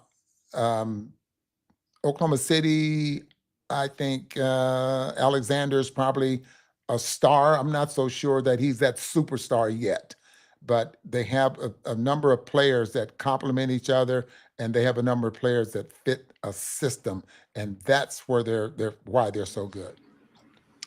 Booner, thanks. We'll talk to you here in a moment. You know what? Great discussion. I think the league is changing. You know, when we first came in, evolving. It always does. It has to reinvent itself. And almost fans dictate that at times. But the 3-ball is here. There was a time the low block was where it's at. The bigs were dominant, and you couldn't stop anyone. Elijah One comes to mind. Karl Malone comes to mind. And, of course, the Joker. I mean, He's an anomaly. He is just, for a second round pick, probably the best number 2 selection of all time. Yeah. Second round selection, I should say. But now maybe we're watching more of a 6'8", between a 6'5" and a 6'8" type player who can wear the tool belt and work himself around the court in different positions whenever a coach needs to make a change. Yeah, I agree. I mean, you talk about Jokic. He is different. You won't find many players like him because he can pretty much do it all. And it's not pretty, but it's so effective. You talk about MVP for years. But yeah, I mean, there always will be players who are on that upper echelon that can just do everything and help their teams get to a higher place. But there's a lot of role players like Hartenstein. Yes. Right? Yes. For OKC, that he's only got a couple jobs. Dort. Yeah. Undrafted. Yep. And now an NBA champion. What do you say? It's time to check in with D-Lock. Yeah, I want to know if defense wins championships. Yeah. Go ahead, D. Yeah, go ahead. Let's have that discussion. Well, the greatest defense the league's seen just won a championship. Yes, So sir. I guess that proves that point. I think the story of the night from a Jazz standpoint is twofold. One is that they went, and I think they're tied together. The story about the Ace Bailey pick is we liked him. We thought he was good. We don't care, right? Like, we're not listening to all the stuff. This one is we liked him. We went and got him. You know, it wasn't by coincidence that about 2 minutes after we drafted Ace Bailey on the show, I mentioned Walter Clayton Jr. It was clear to me that once we'd gone to a wing player in the first pick, the desired next pick by the Jazz, from everything I kind of had known, was that it was Walter Clayton Jr. was the next guy that they really wanted to go get. And then it was interesting to me as I'm watching X and 18 pick comes in and it's to Washington. And I'm like, dang it, they didn't get their guy. But I thought actually at the time there were some other guys slipping. And so I was like, well, you're gonna flip the coin and hope one of them gets to you. No. This group evidently under Austin Ainge is not interested in flipping coins and waiting to see. Go get the guy you want, that you've evaluated, that you're ready to go get, and get him. Here's an interesting note about Walter Clayton Jr., okay? In the last 2 years, we've drafted Keontae George, Bryce Sensabaugh, Kyle Filipowski, Isaiah Collier. I'm forgetting somebody, right? But we got 5 or 6 of these guys, right? He's the oldest. He's the oldest of all of them. That's gonna take down the Jazz youngest team or category down 6 months or so. Yeah, Absolutely. He's older than every single player we've drafted in the last 2 years. Today. I find D-Lock, I find that intriguing and almost refreshing because as Thurl played 23 years of age at North Carolina State, I mean, he'll bring a plethora of knowledge on just a maturity, right, of what it's like to, you know, this is an oddity in the league now. 22 and change? Yeah, I'm not sure. I mean, if you go, like, Jaime Jaquez had a pretty good success in Miami. He was an older player. Like, picks taken in the 20s have often been players that have played 3 or 4 years in college that are older. This is the right time to take that player. I think that not drafting older players is overplayed a little bit. It's expecting an older player to make a massive developmental jump is unlikely. And taking older players in the top 10, Epe Udo, the kid out of Syracuse a few years ago, Wesley Johnson, those have been really big mistakes. Some of the biggest mistakes in the top 10 of the draft have been taking the kid who's in his 4th year, who didn't have success early in his career. But if you drop down into the 20s, where if you get an NBA rotation player, it's a win, then drafting, that has been a successful way to draft players, is the 4-year player who's been around a little bit longer. Yeah, and a national champion as well. D-Lock will check back in. Good stuff. Big T, your thoughts? I just wonder if Walter Clayton Jr. doesn't bring a little bit more just mature, the savvy. He's savvy, knowing that maybe he's the oldest guy and still young. Come on, 22 and change. But still, when you're 18, 19, you may look up and say, I can learn from him. Well, that's the thing about this era of basketball, isn't it? It actually hurts you to stay in college. It's crazy. It's crazy. He's almost, to me, I feel like the Jazz just drafted a veteran in the world we're in, that he brings more experience. And you have to respect the fact he's a national champion in the college ranks. Let's see how that translates to the NBA. But if you're not going to go veteran or free agent and you still want to build, you just now brought yourself in an older player who has a lot more experience than Ace Bailey. Yeah, but the bottom line is he doesn't have NBA experience. Good point. But, David Locke said a 22-year-old, you're not going to see a massive jump in development. I don't totally agree with that. I mean, I think you were 23. Yeah. I don't totally agree with that because you still are young and you have an opportunity to develop over the next 3 or 4 years with a team that's patient based on what they know you can be. Are you a believer that you hit your height in this league at 27, 28? Marketing's there now, correct? As far as your development and who you are. Yeah, I think for the most part you'll have that pretty locked in. But in today's development, I just think that you can still learn in this league. I mean, Karl Malone adjusted his game every year. He did. Right. And he took his shot outside. That's why he played, 19? But he was still a powerful runner and he's dunking on people and posting up. So, I don't think that development ever, if you have that desire, I think you can always tweak your game. But a guy like Walter Clayton Jr., I believe, has a really big upside. And it's, sometimes it's a player who understands that he needs to stay to get that. It is also a big decision to make too. But I like the way he plays. I love his maturity coming in. Yeah, 22 and 3 months of age. One of the newest Jazz members, along with Ace Bailey from Rutgers. The draft rolls on. The pick is in. Will Riley just taken by the Jazz at 21. But that he's from Illinois, another wing. And we're going to step aside for a moment. It's been quite a draft, really, T. I think you would agree so far. A lot of work, as we've mentioned, has gone into this tonight. We're going to go back behind the scenes. Austin Ainge, and the rest of the front office as they prepare for draft night 2025. Oh, boy. I'm going to turn that off for a second. Okay, sorry. It's blowing up this time of year. But, what are the Jazz gonna do here in this situation? Jazz fans are excited for it. Can't wait to see what they decide to do between now and Wednesday.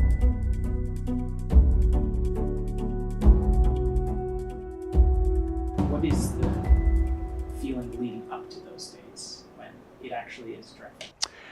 It's stressful but fun. It's, this is kind of like a front office playoff game or a finals game, right, for us. So we work all year for these moments, and it's kind of an adrenaline rush and hectic and fun.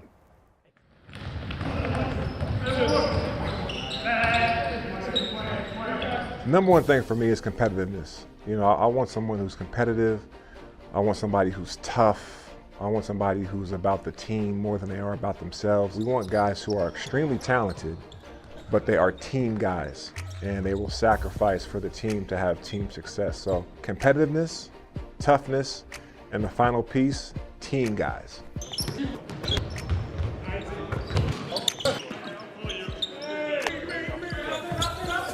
It's important for us to have an understanding of the type of player that we're looking to add to what we already have. So that's a lot of preparation that goes into that throughout a season. We have a large team of guys that are going out throughout the year, observing these guys and getting the intel, learning how they play on the court, how they are off the court as individuals. So it's a lot of work that goes into it, and at the end of the day, it all leads into who we're looking to add into the Jazz culture. No DHO, no pick and roll. Okay, here we go, flip over. Talk it out on that handoff. We got to find a good to great three. A good to great is an extra pass. Same play, same play, same play. It's up. Here we go. One workout in our building I think is important because you get to be up close with them and talk to them and see how they react to certain things. But it is, one session that's 90 minutes max on the floor. That's not going to make or break somebody's case. It's just another data point.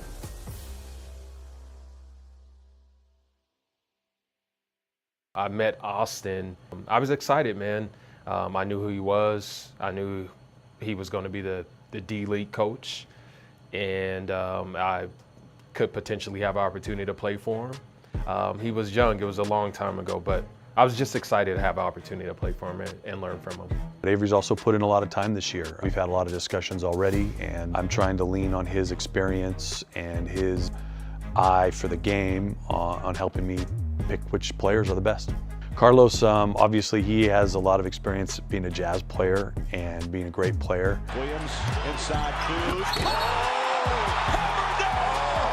Carlos has been at all of our dinners with the players and helping us get to know them, and I've really valued his insight on his perspectives on the players' personalities. Yeah, it's been awesome, man. I mean, I'm excited for him. I just met him when he got hired to come here. Austin's smart, man. He's savvy. He's been around the game his entire life. He has a great eye for talent. He knows exactly what he's trying to build. We want tough, team-oriented, hard-playing players.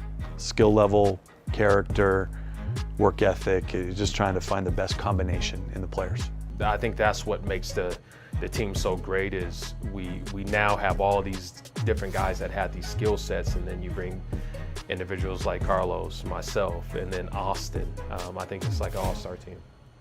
Man, the draft is so important. I mean, you look at the history of our organization, obviously Stockton and Mailman. John left to right, terminates the crowd. Andre Karolinko. Then we got Darren Williams. The draft is huge for this franchise.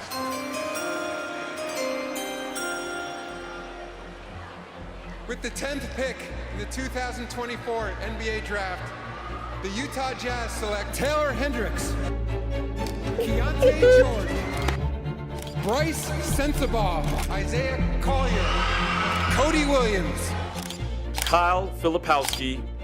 I mean, I think like all of us, you're excited, you're a little anxious because the decision is important, but you know, ultimately as you get closer, the anxiety can go down because you feel more comfortable with the work you've put in. You feel like you know the players more, you've studied more film, you've had a lot of hard conversations to put people in order, you know, that you might want them if they're available.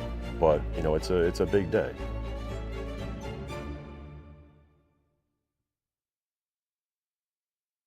Big T, I hope these behind the scenes, these 3-part series has really helped bring to light how much work it actually takes and the manpower, all power, to get this done.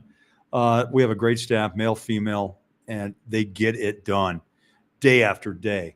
And to have Austin Ainge join this franchise just 3 weeks ago, and looks like a home run, at least to the point of making moves, being aggressive. Ace Bailey's a Jazz man. Walter Clayton Jr., great running back of all time, one of the greats. Walter Clayton Jr., now a member of the Utah Jazz. And you know what? Let the competition begin. 2 more draft picks tomorrow night as we reach into round 2 tomorrow.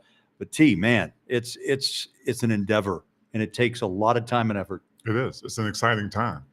And you talked about Austin Ainge coming on shortly before all this happening. That's why you bring a guy like that in, right? He's been there before. Right. He's been there. He's got an eye for talent. And you surround him with all those different personalities, right? Carlos Boozer. How about the booze being in the house? I love it. I love it.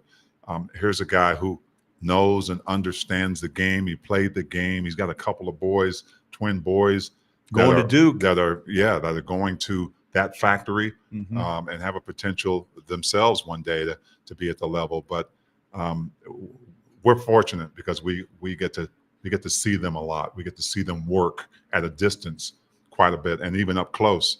And it's just fun to see all these different pieces come together. It's going to be an exciting year, and I'm just looking forward to calling those games. I think the most surprising thing to me is on every road trip that we pack an office of weights, nutrition, and assistant coaches and computers and laptops, and somehow it gets done every night when we get off a plane at 2 a.m. and that stuff's hauled back into a hotel. Then tomorrow, the next day, it's hauled into an arena, hauled back on a bus and back on a plane, and let's go rinse and repeat and do it again. Yeah, it's amazing to watch how the system actually works and the individual responsibilities all come together. And I think all those people will tell you it's not always smooth.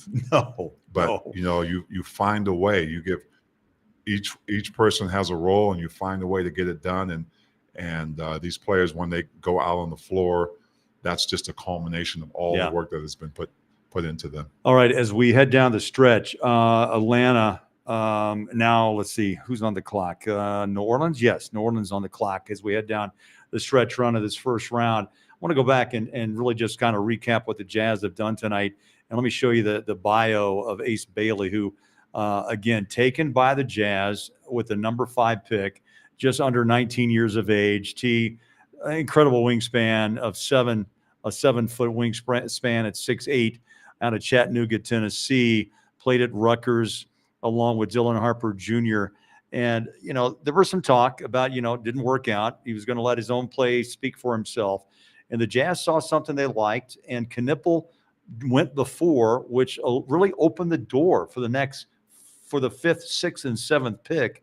And the Jazz jumped in and took Ace. What's your thoughts an hour and a half, 2 hours later? Well, I think this young man is so talented.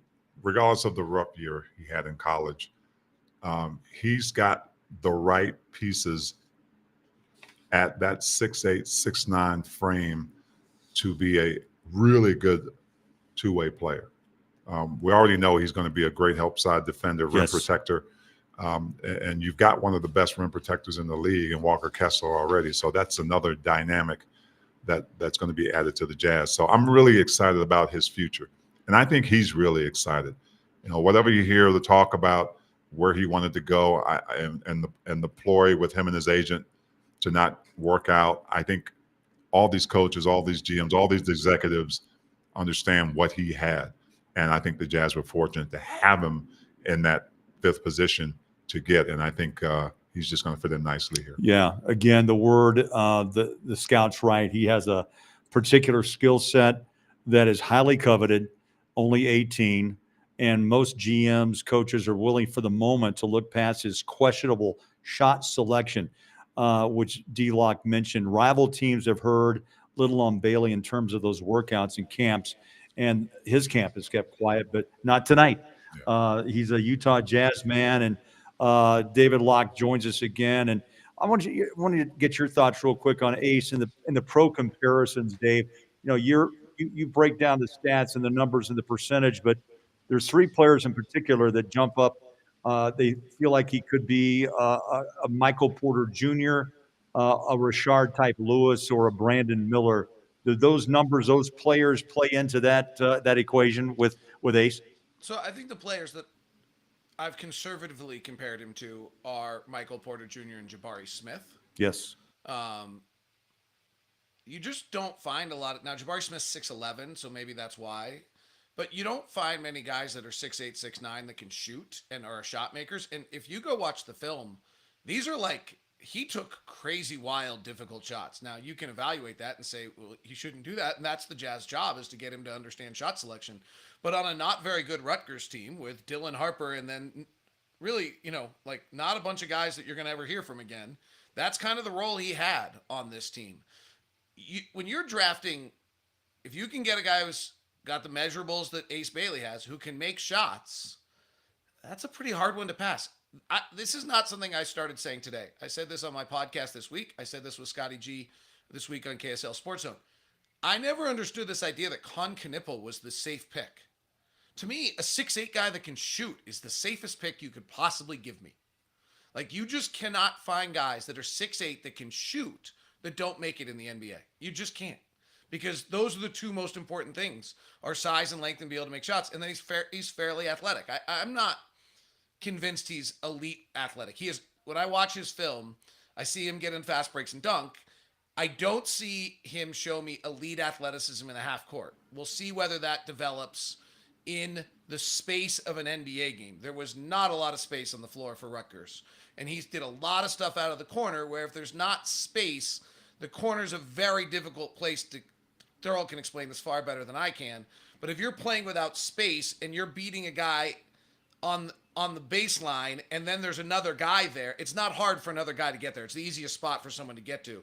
Where if you're coming from the top, there's a lot of things you can do to create more space for yourself as a player. He didn't do a lot of stuff from the top. He did a lot of stuff coming one-on-one, backing in, and then some turnaround jumpers in the mid-range. The kid's a shot maker, and he's 6'8". I think it's fabulous. I think it shows me what the Jazz wanted. You can call it a swing, like a big swing, but I don't think it's a big swing like that you're using reference that only Craig Bolerjack will understand here. It's not Dave Kingman. It's not home run or strikeout. King Kong. There's probably a better reference in today's game. Yeah. When you're 6'8" and can shoot, I don't think that's a risky pick at all. We're going to find out. And I think, D-Lock, maybe the most important conversation is that he did play at Rutgers. He did play along Dylan Harper Jr., and it was kind of a two-man show. So when you get into that type of mode, and you played on a team that had multiple talents and was more that team concept, you were forced almost into a role to those two handle it themselves. Yeah. And I think D-Lock makes a great point.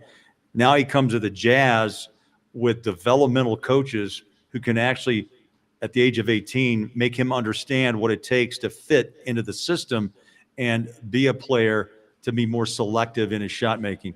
Well, he will. That was college, right? You just said it. You and D-Lock just talked about it was a different situation, right? He was one of the guys, and he had the green light to be able to do that. Now, when you're an exec with the Jazz and you're also an agent and you're looking at Ace Bailey, you're saying, well, yeah, I know what happened here in college, but what can he bring to this system? Right. Right. We know that's what's the ultimate judge. I mean, come on. That's the ultimate. He knows basketball. The kid can play. Our system, how does he fit? Yeah. Our system, how does he fit? And where does he fit? Right. Right. And how can we make him the best player possible with who we have, our point guards? How can we get him the ball where we feel like that he's more comfortable, more dangerous? So they're going to get to know a lot more about him and what he feels like he is really good at. And then they're going to tell him. They're going to say, just like they told Bryce Sensabaugh. Yes, they did. Look, you're not going to be that same player you were in college, right? This is what we expect out of you. And if you're willing to do that, you're willing to make those tweaks, we can be very good. And then you can be very good as well. Indeed. Big T, fun night. The draft is just wrapping up. There's about 5 more picks to go. But we want to take a minute to give our thanks to a real special guy, a great friend, almost like a brother. Okay, we're not doing that yet. Is that right? Okay, let me see. This is live. Man, TV. I was ready too. Me too, because I had tears welling up in my eyes. But last season, the Jazz drafted 3 rookies, and we know them well. Cody, Isaiah, Kyle, we call him Flip. They all of which had different draft night experiences. So one more time, let's look back at draft night 2024.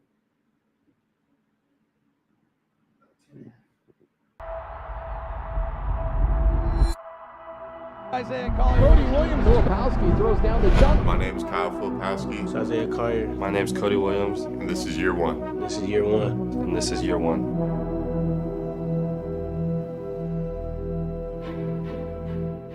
Well, we are on the precipice of ushering a new class of players into the NBA. Feels like a night where almost anything can happen. The Utah Jazz select Cody Williams from the University of Colorado.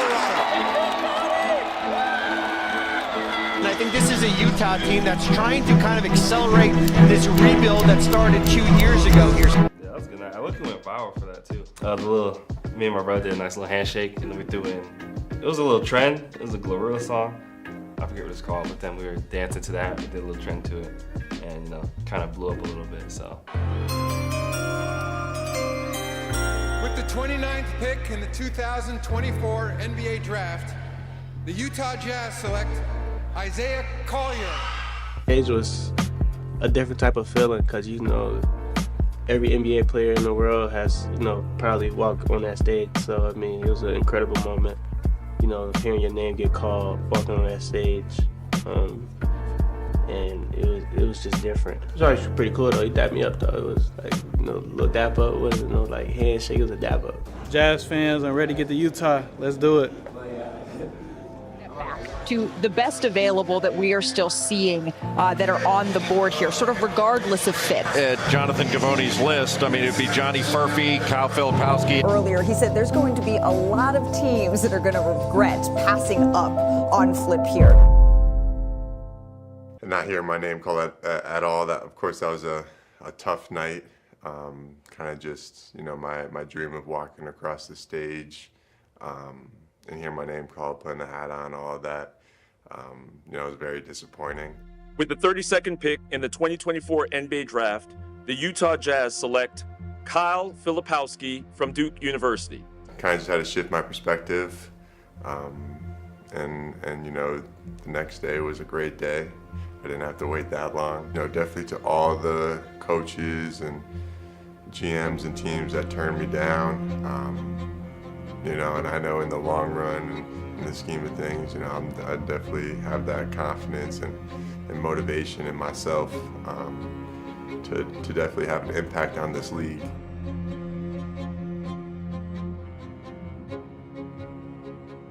There we go, and those are the three picks the Jazz selected, and they're intriguing to me. You know, I tell you, you know, Isaiah Collier jumped onto the scene after the All-Star break, and I thought made a really big impact and showed kind of that fight that Will Hardy wanted, an alpha dog mentality, lead the team, follow me. And Filipowski at times showed that too. He's got to work on defense like all players, but I think there's an upside there. And we'll see where Cody Williams develops as time goes on. We do know the DNA is strong. I mean, brother Jalen is an NBA champion. Yeah. And, you know, that's pressure. I get it. A couple of years removed from each other in age, but, you know, you hope that he finds his way, and that one moment where he feels that he now belongs will come sooner than later. And this is the part I like, Bowler, is knowing where we see a player like Isaiah Collier and Kyle Filipowski now, as opposed to when they came into this team. I like the struggle. You know, I like the story. I like the journey. Even Cody Williams to a certain extent, because you just heard Kyle Filipowski talk about the disappointment. Yes. Right? Yes. What is that going to do to you? Right? You're either going to take it and you're going to use it, or lay down and you're out of the league. Yeah, or you're just going to talk about it. And I liked the development, because you and I everybody witnessed these two particular players, and Cody, struggle when they came into this league. It was different. All rookies going to go through it. But the nice part is to see them come out of it, to see the help they got from their teammates, and to see them become pros in front of our eyes. Now, there's more work to do, obviously, but you like that fact. You wonder how a player is going to react and cope with those kind of disappointments. And I, for one, when Kyle Filipowski dropped, I was hoping so much that he was going to be available for the Jazz to pick. And you see what has happened with his career, and he was willing to change his jump shot to be a better three-point shooter. And you're right, his defense is going to get better, because he should be able to guard multiple positions himself. Played a lot of center. Yes. And you just love that development.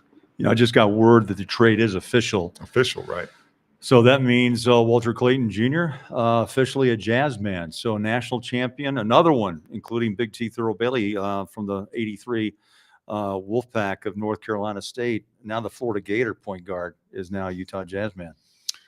Yeah, I'm excited for him too. Daryl Griffith, a national champion. We're going to make a whole list and have a national champion night. Really, really excited for him as well, because of what he's bringing, right? I know he's an older player in today's game, but I think what he is going to bring as an older player is just going to make his transition a little bit easier, right? He's going to have to go through certain things as a rookie, but I love the way he played in college.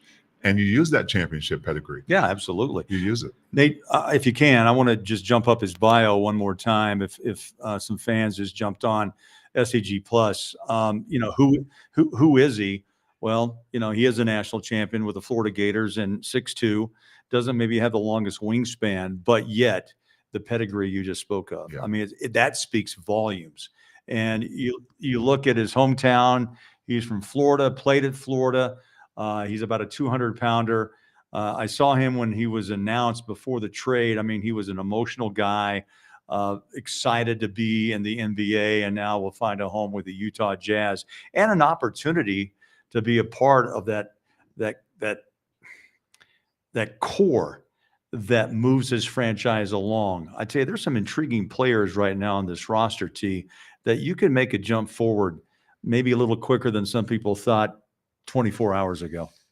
No, I agree. I agree. And I think what we're going to find is that some of the talent that we maybe never heard about, we're going to find guys who are going to rise. And we're also going to find, I think, some of the top talent maybe take a little longer to develop than maybe teams thought. And so I think it happens every year. But it's safe to say that this is a very, very talented first-round draft. And I think tomorrow, when that second round comes, or whenever, I guess it's tomorrow, that you'll see older players. I think you'll see even more Europeans. There was a couple of bigs from France that were taken earlier. And I was just going to ask you what you think the Jazz will do tomorrow, if they would concentrate. You know, it depends again on what the Jazz decide to move forward with their big front line, Walker, Lowry, Filipowski. Do they go big? Do they go, again, wing? They accomplished a couple of good things tonight with a point guard and a 6'8" wing swings, shooting guard or small forward. So it'll be interesting to see what Ainge and company decide to do with their 2 picks in the second round. Yeah, I agree. And I think when you look at last year and you look at, if you're a basketball guy and you say, well, kind of what the Jazz are looking for, I'm not sure exactly what they're looking for, but I know that a guy like Walker Kessler needed some help. Right. Let me ask you this, T. Do you jump into the framework of best player available? Of course. At that? Yes. So you maybe are not spotting one particular position, but you're looking for who can help you the best. Yeah, you know what you're looking for, and if it's not there, there is a best player available mentality, but you know what you need, right? You know what you need, and maybe that can be developed in this kind of league where it's positionless basketball almost. Sometimes you can get away with not having a Walker Kessler type rim protector out there, right? Depending on who that lineup is. Depending on the lineup. That's right. No doubt. Let's go back to D-Lock a little bit more on Utah's number 17 pick.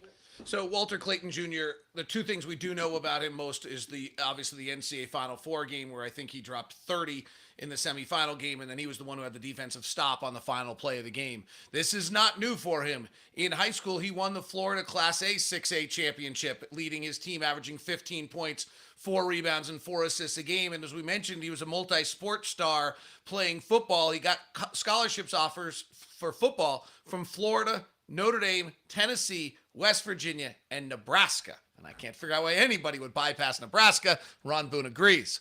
So you're dealing with a big-time athlete here who has kind of that background, and then has obviously been a winner at every step along the way, which is exactly what, when we watch those pieces with Austin Ainge, they talked about competitiveness and winnings and teammates.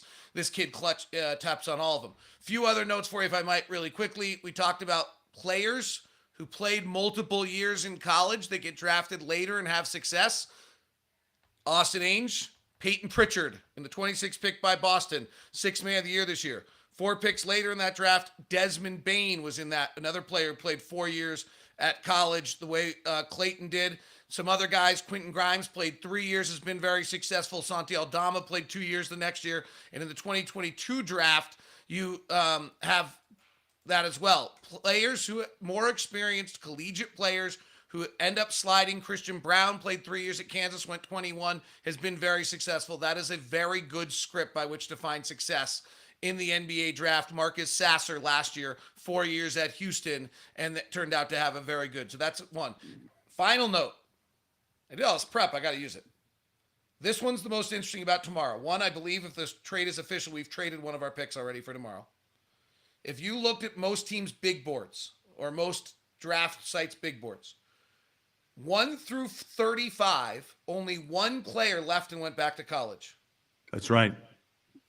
35 through 100 was like the floodgates opened and there was a migration from draft eligible to college. This might be the weakest second round the draft has ever seen, with the rise of nil and the amount of kids that went back to earn money in college. You made a discussion the other day when we were on Zoom talking D-Lock that maybe in the future, and correct me if I'm wrong, but second round picks just don't maybe have the value they once had, because you made a great mention that the NIL may keep borderline players in college because the opportunity for earning power is even more. Well, this is super hard for any Jazz fan to believe, but second round picks actually don't usually pan out. It's most people don't have Carlos Boozer, Paul Millsap to be Kyle Filipowski. The first 5 to 8 picks of the second round have some success rate. After that, it's very low. I mean, it's literally somewhere between like 3 and 9% of second round draft picks ever become rotation players. Of course, the guy that jumps out and drafted was the Wesley Matthews and a Marquette. He was undrafted, right? Undrafted. And that's the beauty of the fact that once in a while you find a gem. And you know what? Wesley fit the bill at that particular time for the Jazz, and then got his payday with the Blazers. Well, we had CJ, right? CJ. On the show earlier today. That's right. The Jazz have had an inordinate amount of success in the second round for what most franchises have in the NBA. But David, real quick, did you not mention Austin Ainge had a couple of older picks in the rounds, older players taken? Yeah, I mean the Peyton Pritchard pick. If Walter Clayton Jr. becomes that, is fabulous, sixth man of the year. That it's a very similar pick, and we were just talking about age earlier. Like, why does Walter Clayton Jr. drop to 18? It's not even really a drop, frankly. At 18 is a pretty high pick. The reason is because that's where you have success with players that have been in the league. You don't see players with the skill level of a top 10 pick playing 4 years of college. At least you don't now. You haven't up to now. Now, I still think the math economically means we still won't, but you never know. When guys are making, I don't know, hypothetically $12 million to play quarterback, then maybe they'll be making more money for playing 34 games of basketball every year, and it will be worth them to stay in college. But as of right now, still the elite talent is spending the single year and coming out, and then the developing talent. And if you draft, there's a really good track record of drafting older players late in the first round the last 4 or 5 years. All right, D-Lock, we'll try to check back in. We're waiting on Lauren to get a chance to catch up with Walter Clayton Jr. We'll get a chance to talk with him here hopefully in a minute. That trade now is official. Locke made a mention. You wouldn't be surprised if a second-round pick went with that deal, and we'll find out as soon as we kind of get the particulars of how that thing went down. But, you know, overall, the Jazz were looking to fill some positions, backcourt. They did so tonight. A wing player, a defender, and also a national champion point guard. The competition's on. And I think Will Hardy will say again when camp opens in a very short time, and you and I will get a chance, along with Lauren and Locke and Boone, get a chance to see these two picks in Summer League. I can't wait to see who we got and what they bring to the floor. Yeah, Summer League is a really fun and interesting time, right? Because it's not the real show, but it's the beginning of the show. Right? It's an opportunity to welcome new players in, to see how they kind of adjust. I remember a couple of years ago, Keontae George was like a deer in the headlight in the first half of a Summer League game, and then something clicked in the second half, and you're like, okay.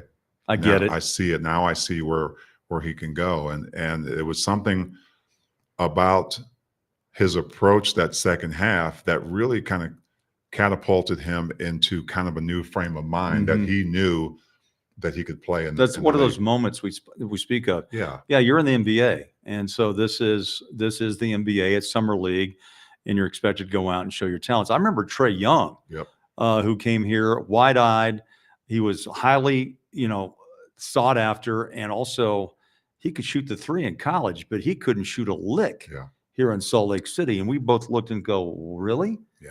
I mean, he did not look good. I don't know if it was just not prepared, out of shape, but all of a sudden the lights came on and he kind of turned his game around in Las Vegas.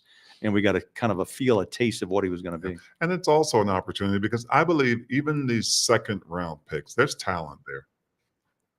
there is talent there. And I know we're getting ready to go to Lauren here in a second, but Summer League is also an opportunity for these other players to show that they can work their way up. Exactly. All right, finally, the trade is official. We go back to Barclays Center. Lauren Green standing by, and here is our first-round pick alongside Ace Bailey. Now it's Walter Clayton Jr. LG, take it away.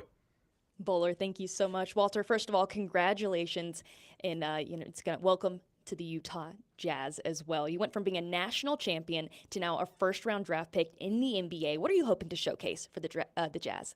Hoping to showcase, just a skill set I was showing in college. Just being a good player.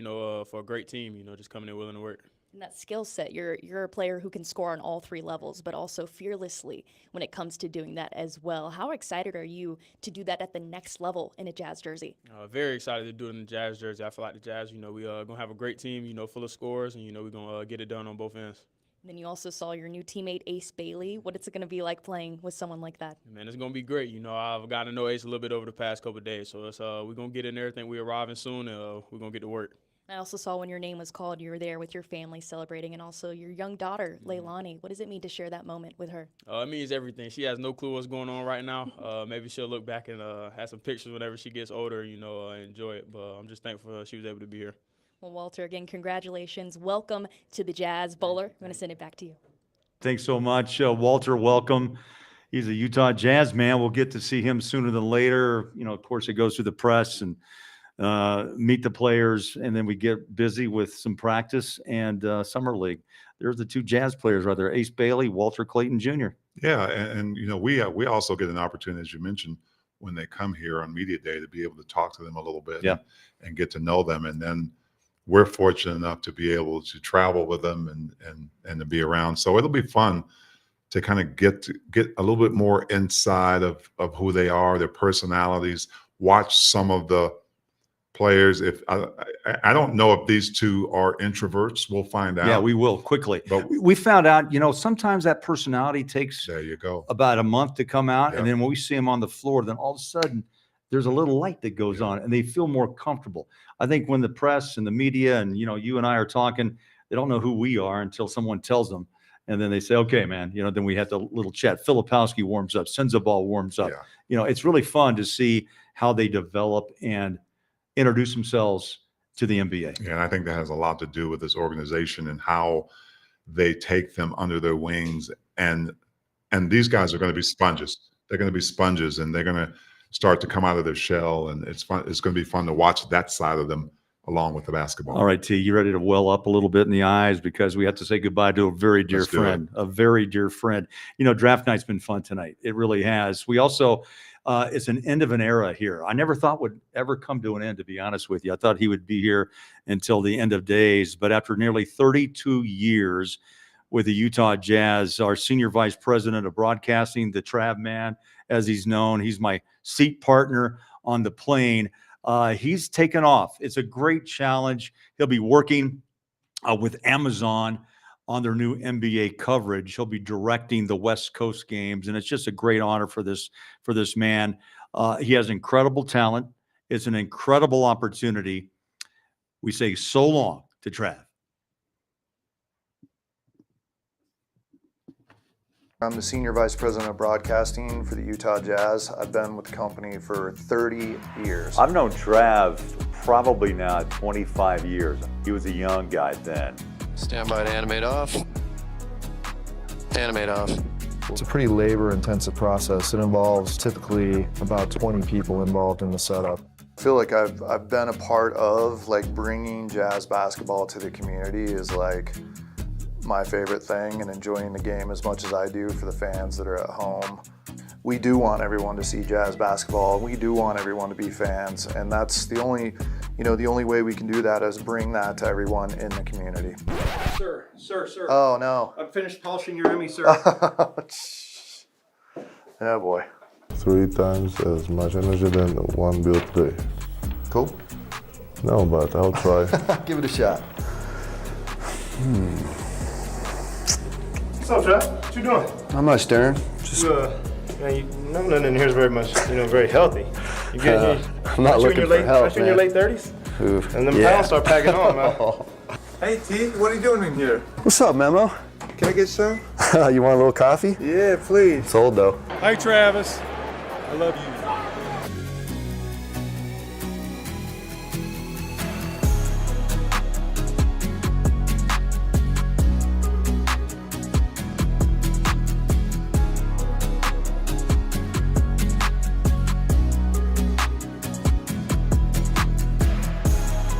Oh my goodness, Trav, that's his favorite shot, by the way, the slow-mo walk-in. Of course it is. You know, and I've just got to give him praise. Look, when Hot Rod retired from television, Randy Rigby and Trav came to me and said, hey, look, what do you think? And I was at CBS, and we made it work, and it's the best decision and opportunity I've ever been given.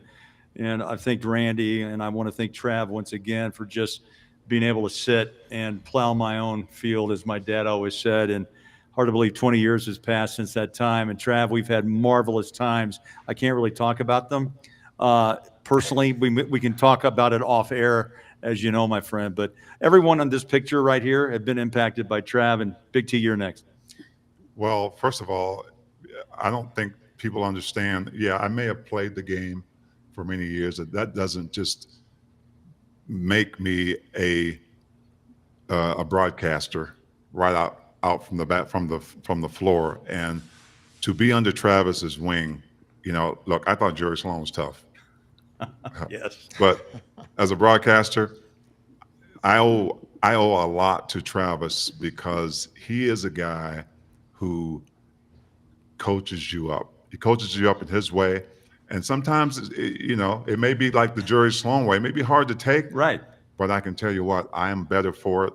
And we become good friends. And I know he's not leaving the area, but I may continue to lean on him. But I love that guy. He won't mind that either. He has been an amazing mentor to me and a fantastic leader. Yeah, Thank you, Trav. amen to that. Let's check in with Booner. Ron, you've been around since day one, my friend, and you know him well. Yeah, I think Travis and I started losing our hair about the same time. You know? But he's done a great job. You saw all those Emmys that he has. You know, that's a tribute to how great he's been. And Bowler, I think what that Delta plane is 6'6". What's that? 666, baby. The one that has the bad fan on it that we can't stand. Right, it's going to miss Travis. That's oh for sure. yeah, no doubt. Yes, that's 18A, I believe, is that seat right there. And the only thing I can say to Travis, I hope that wherever he goes, congratulations, and I hope that he does a great job of where he's going. I'm sure he will. But you got to keep that computer screen clean, man. Just, you know, bad. You gotta do something there. Bad stuff. He won't do it, huh? No, he won't. Booner, thanks. Let's check in. Alema, you've been up on that set now. Big T was with you. Yeah. And now you got Mike and Trav. I mean, it's a great combo. Yeah, Trav has been the mainstay, right, through all of these years, and jazz broadcasting is synonymous. We are considered a small market, and if you look at our broadcast quality, it is not small market. And, we put labels on guys. This guy's a walking double-double. He'll give you, 20 points, 10 rebounds. Travis Henderson is a walking Emmy Award. He is. This guy knows how to win and to get the most out of his team, which is, of course, all of us. And you had a chance to see behind the scenes what the draft looks like. If you could see behind the scenes what the broadcast looks like, it's got Travis Henderson's thumbprint all over it. And I think the greatest tribute, when the official announcement, we were all on the Zoom call, it was us, the Jazz broadcast, the Mammoth broadcast. There was not a dry eye on that Zoom call when we all found out that Travis, and we're happy that for Amazon, that he's going to Amazon. We're happy for this next chapter in his life. But Travis, you will be sorely missed, man. That you have made an impact that will last forever here in jazz broadcasting. So thank you very much, and all the best to you. Lemma, those are great words, beautiful words. I think he's a triple-double guy, right? Yeah, triple-double guy. Last but not least, D-Lock.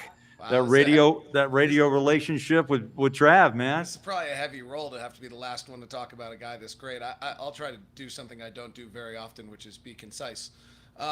First, I always thought he was our secret weapon, right? We go into battle a little bit every night. I don't know who the opponent is, but we go into battle and we always kind of knew we had the best on our side. I think that's, and I'm not always, you kind of wonder if everybody else knew. Like, does everybody know that our guy is like the best there is?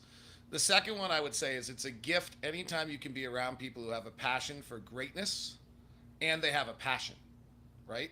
So they have I should say it differently. They have a quest for greatness and they have a passion toward it. That if you can be around those people in life, that's really actually all you need. Like that's it. This guy wanted to be great every night, had a passion for the details. I learned a ton about it, and to be around that makes you better. And the last one, elite restaurant finder. Elite restaurant finder. And that I'm going to desperately miss. But if he's still traveling in the NBA, I'll just have to get it from text message rather than find out where it is on the plane. Trav, you're the best. We'll miss you. Yeah, he is the best. And he was a great food finder. And he always wouldn't take an Uber. We always had to walk 3 miles. But just don't give Booner that responsibility. No. It's amazing. Light fish before 6 o'clock at night only. That's part of the fun part about really traveling is the people you travel with. And luckily we had we do have a second family out on the road, and it's a beautiful thing. D-Lock, thanks. Big T, great words. Alema, Booner, thank you guys. And a big thanks to Trav, really doing his thing. Congratulations, Travis. And can he get us by the chance of a free Amazon streaming service? That's my next thought. What do you think? Well, he might get you one. You were his roommate on the plane. That's right. You got some pull.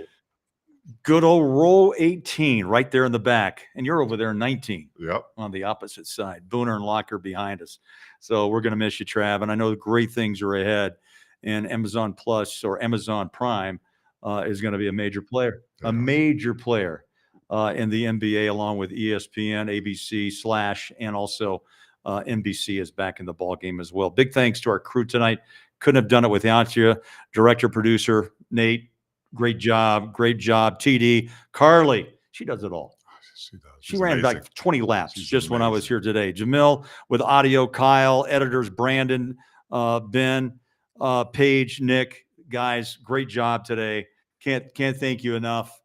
Everyone in the studio, just top notch, and everybody joined us. Hopefully Jazz Nation enjoyed the broadcast. Summer League, baby. Summer League's just around the corner. We'll say good night from Zions Bank Basketball Campus.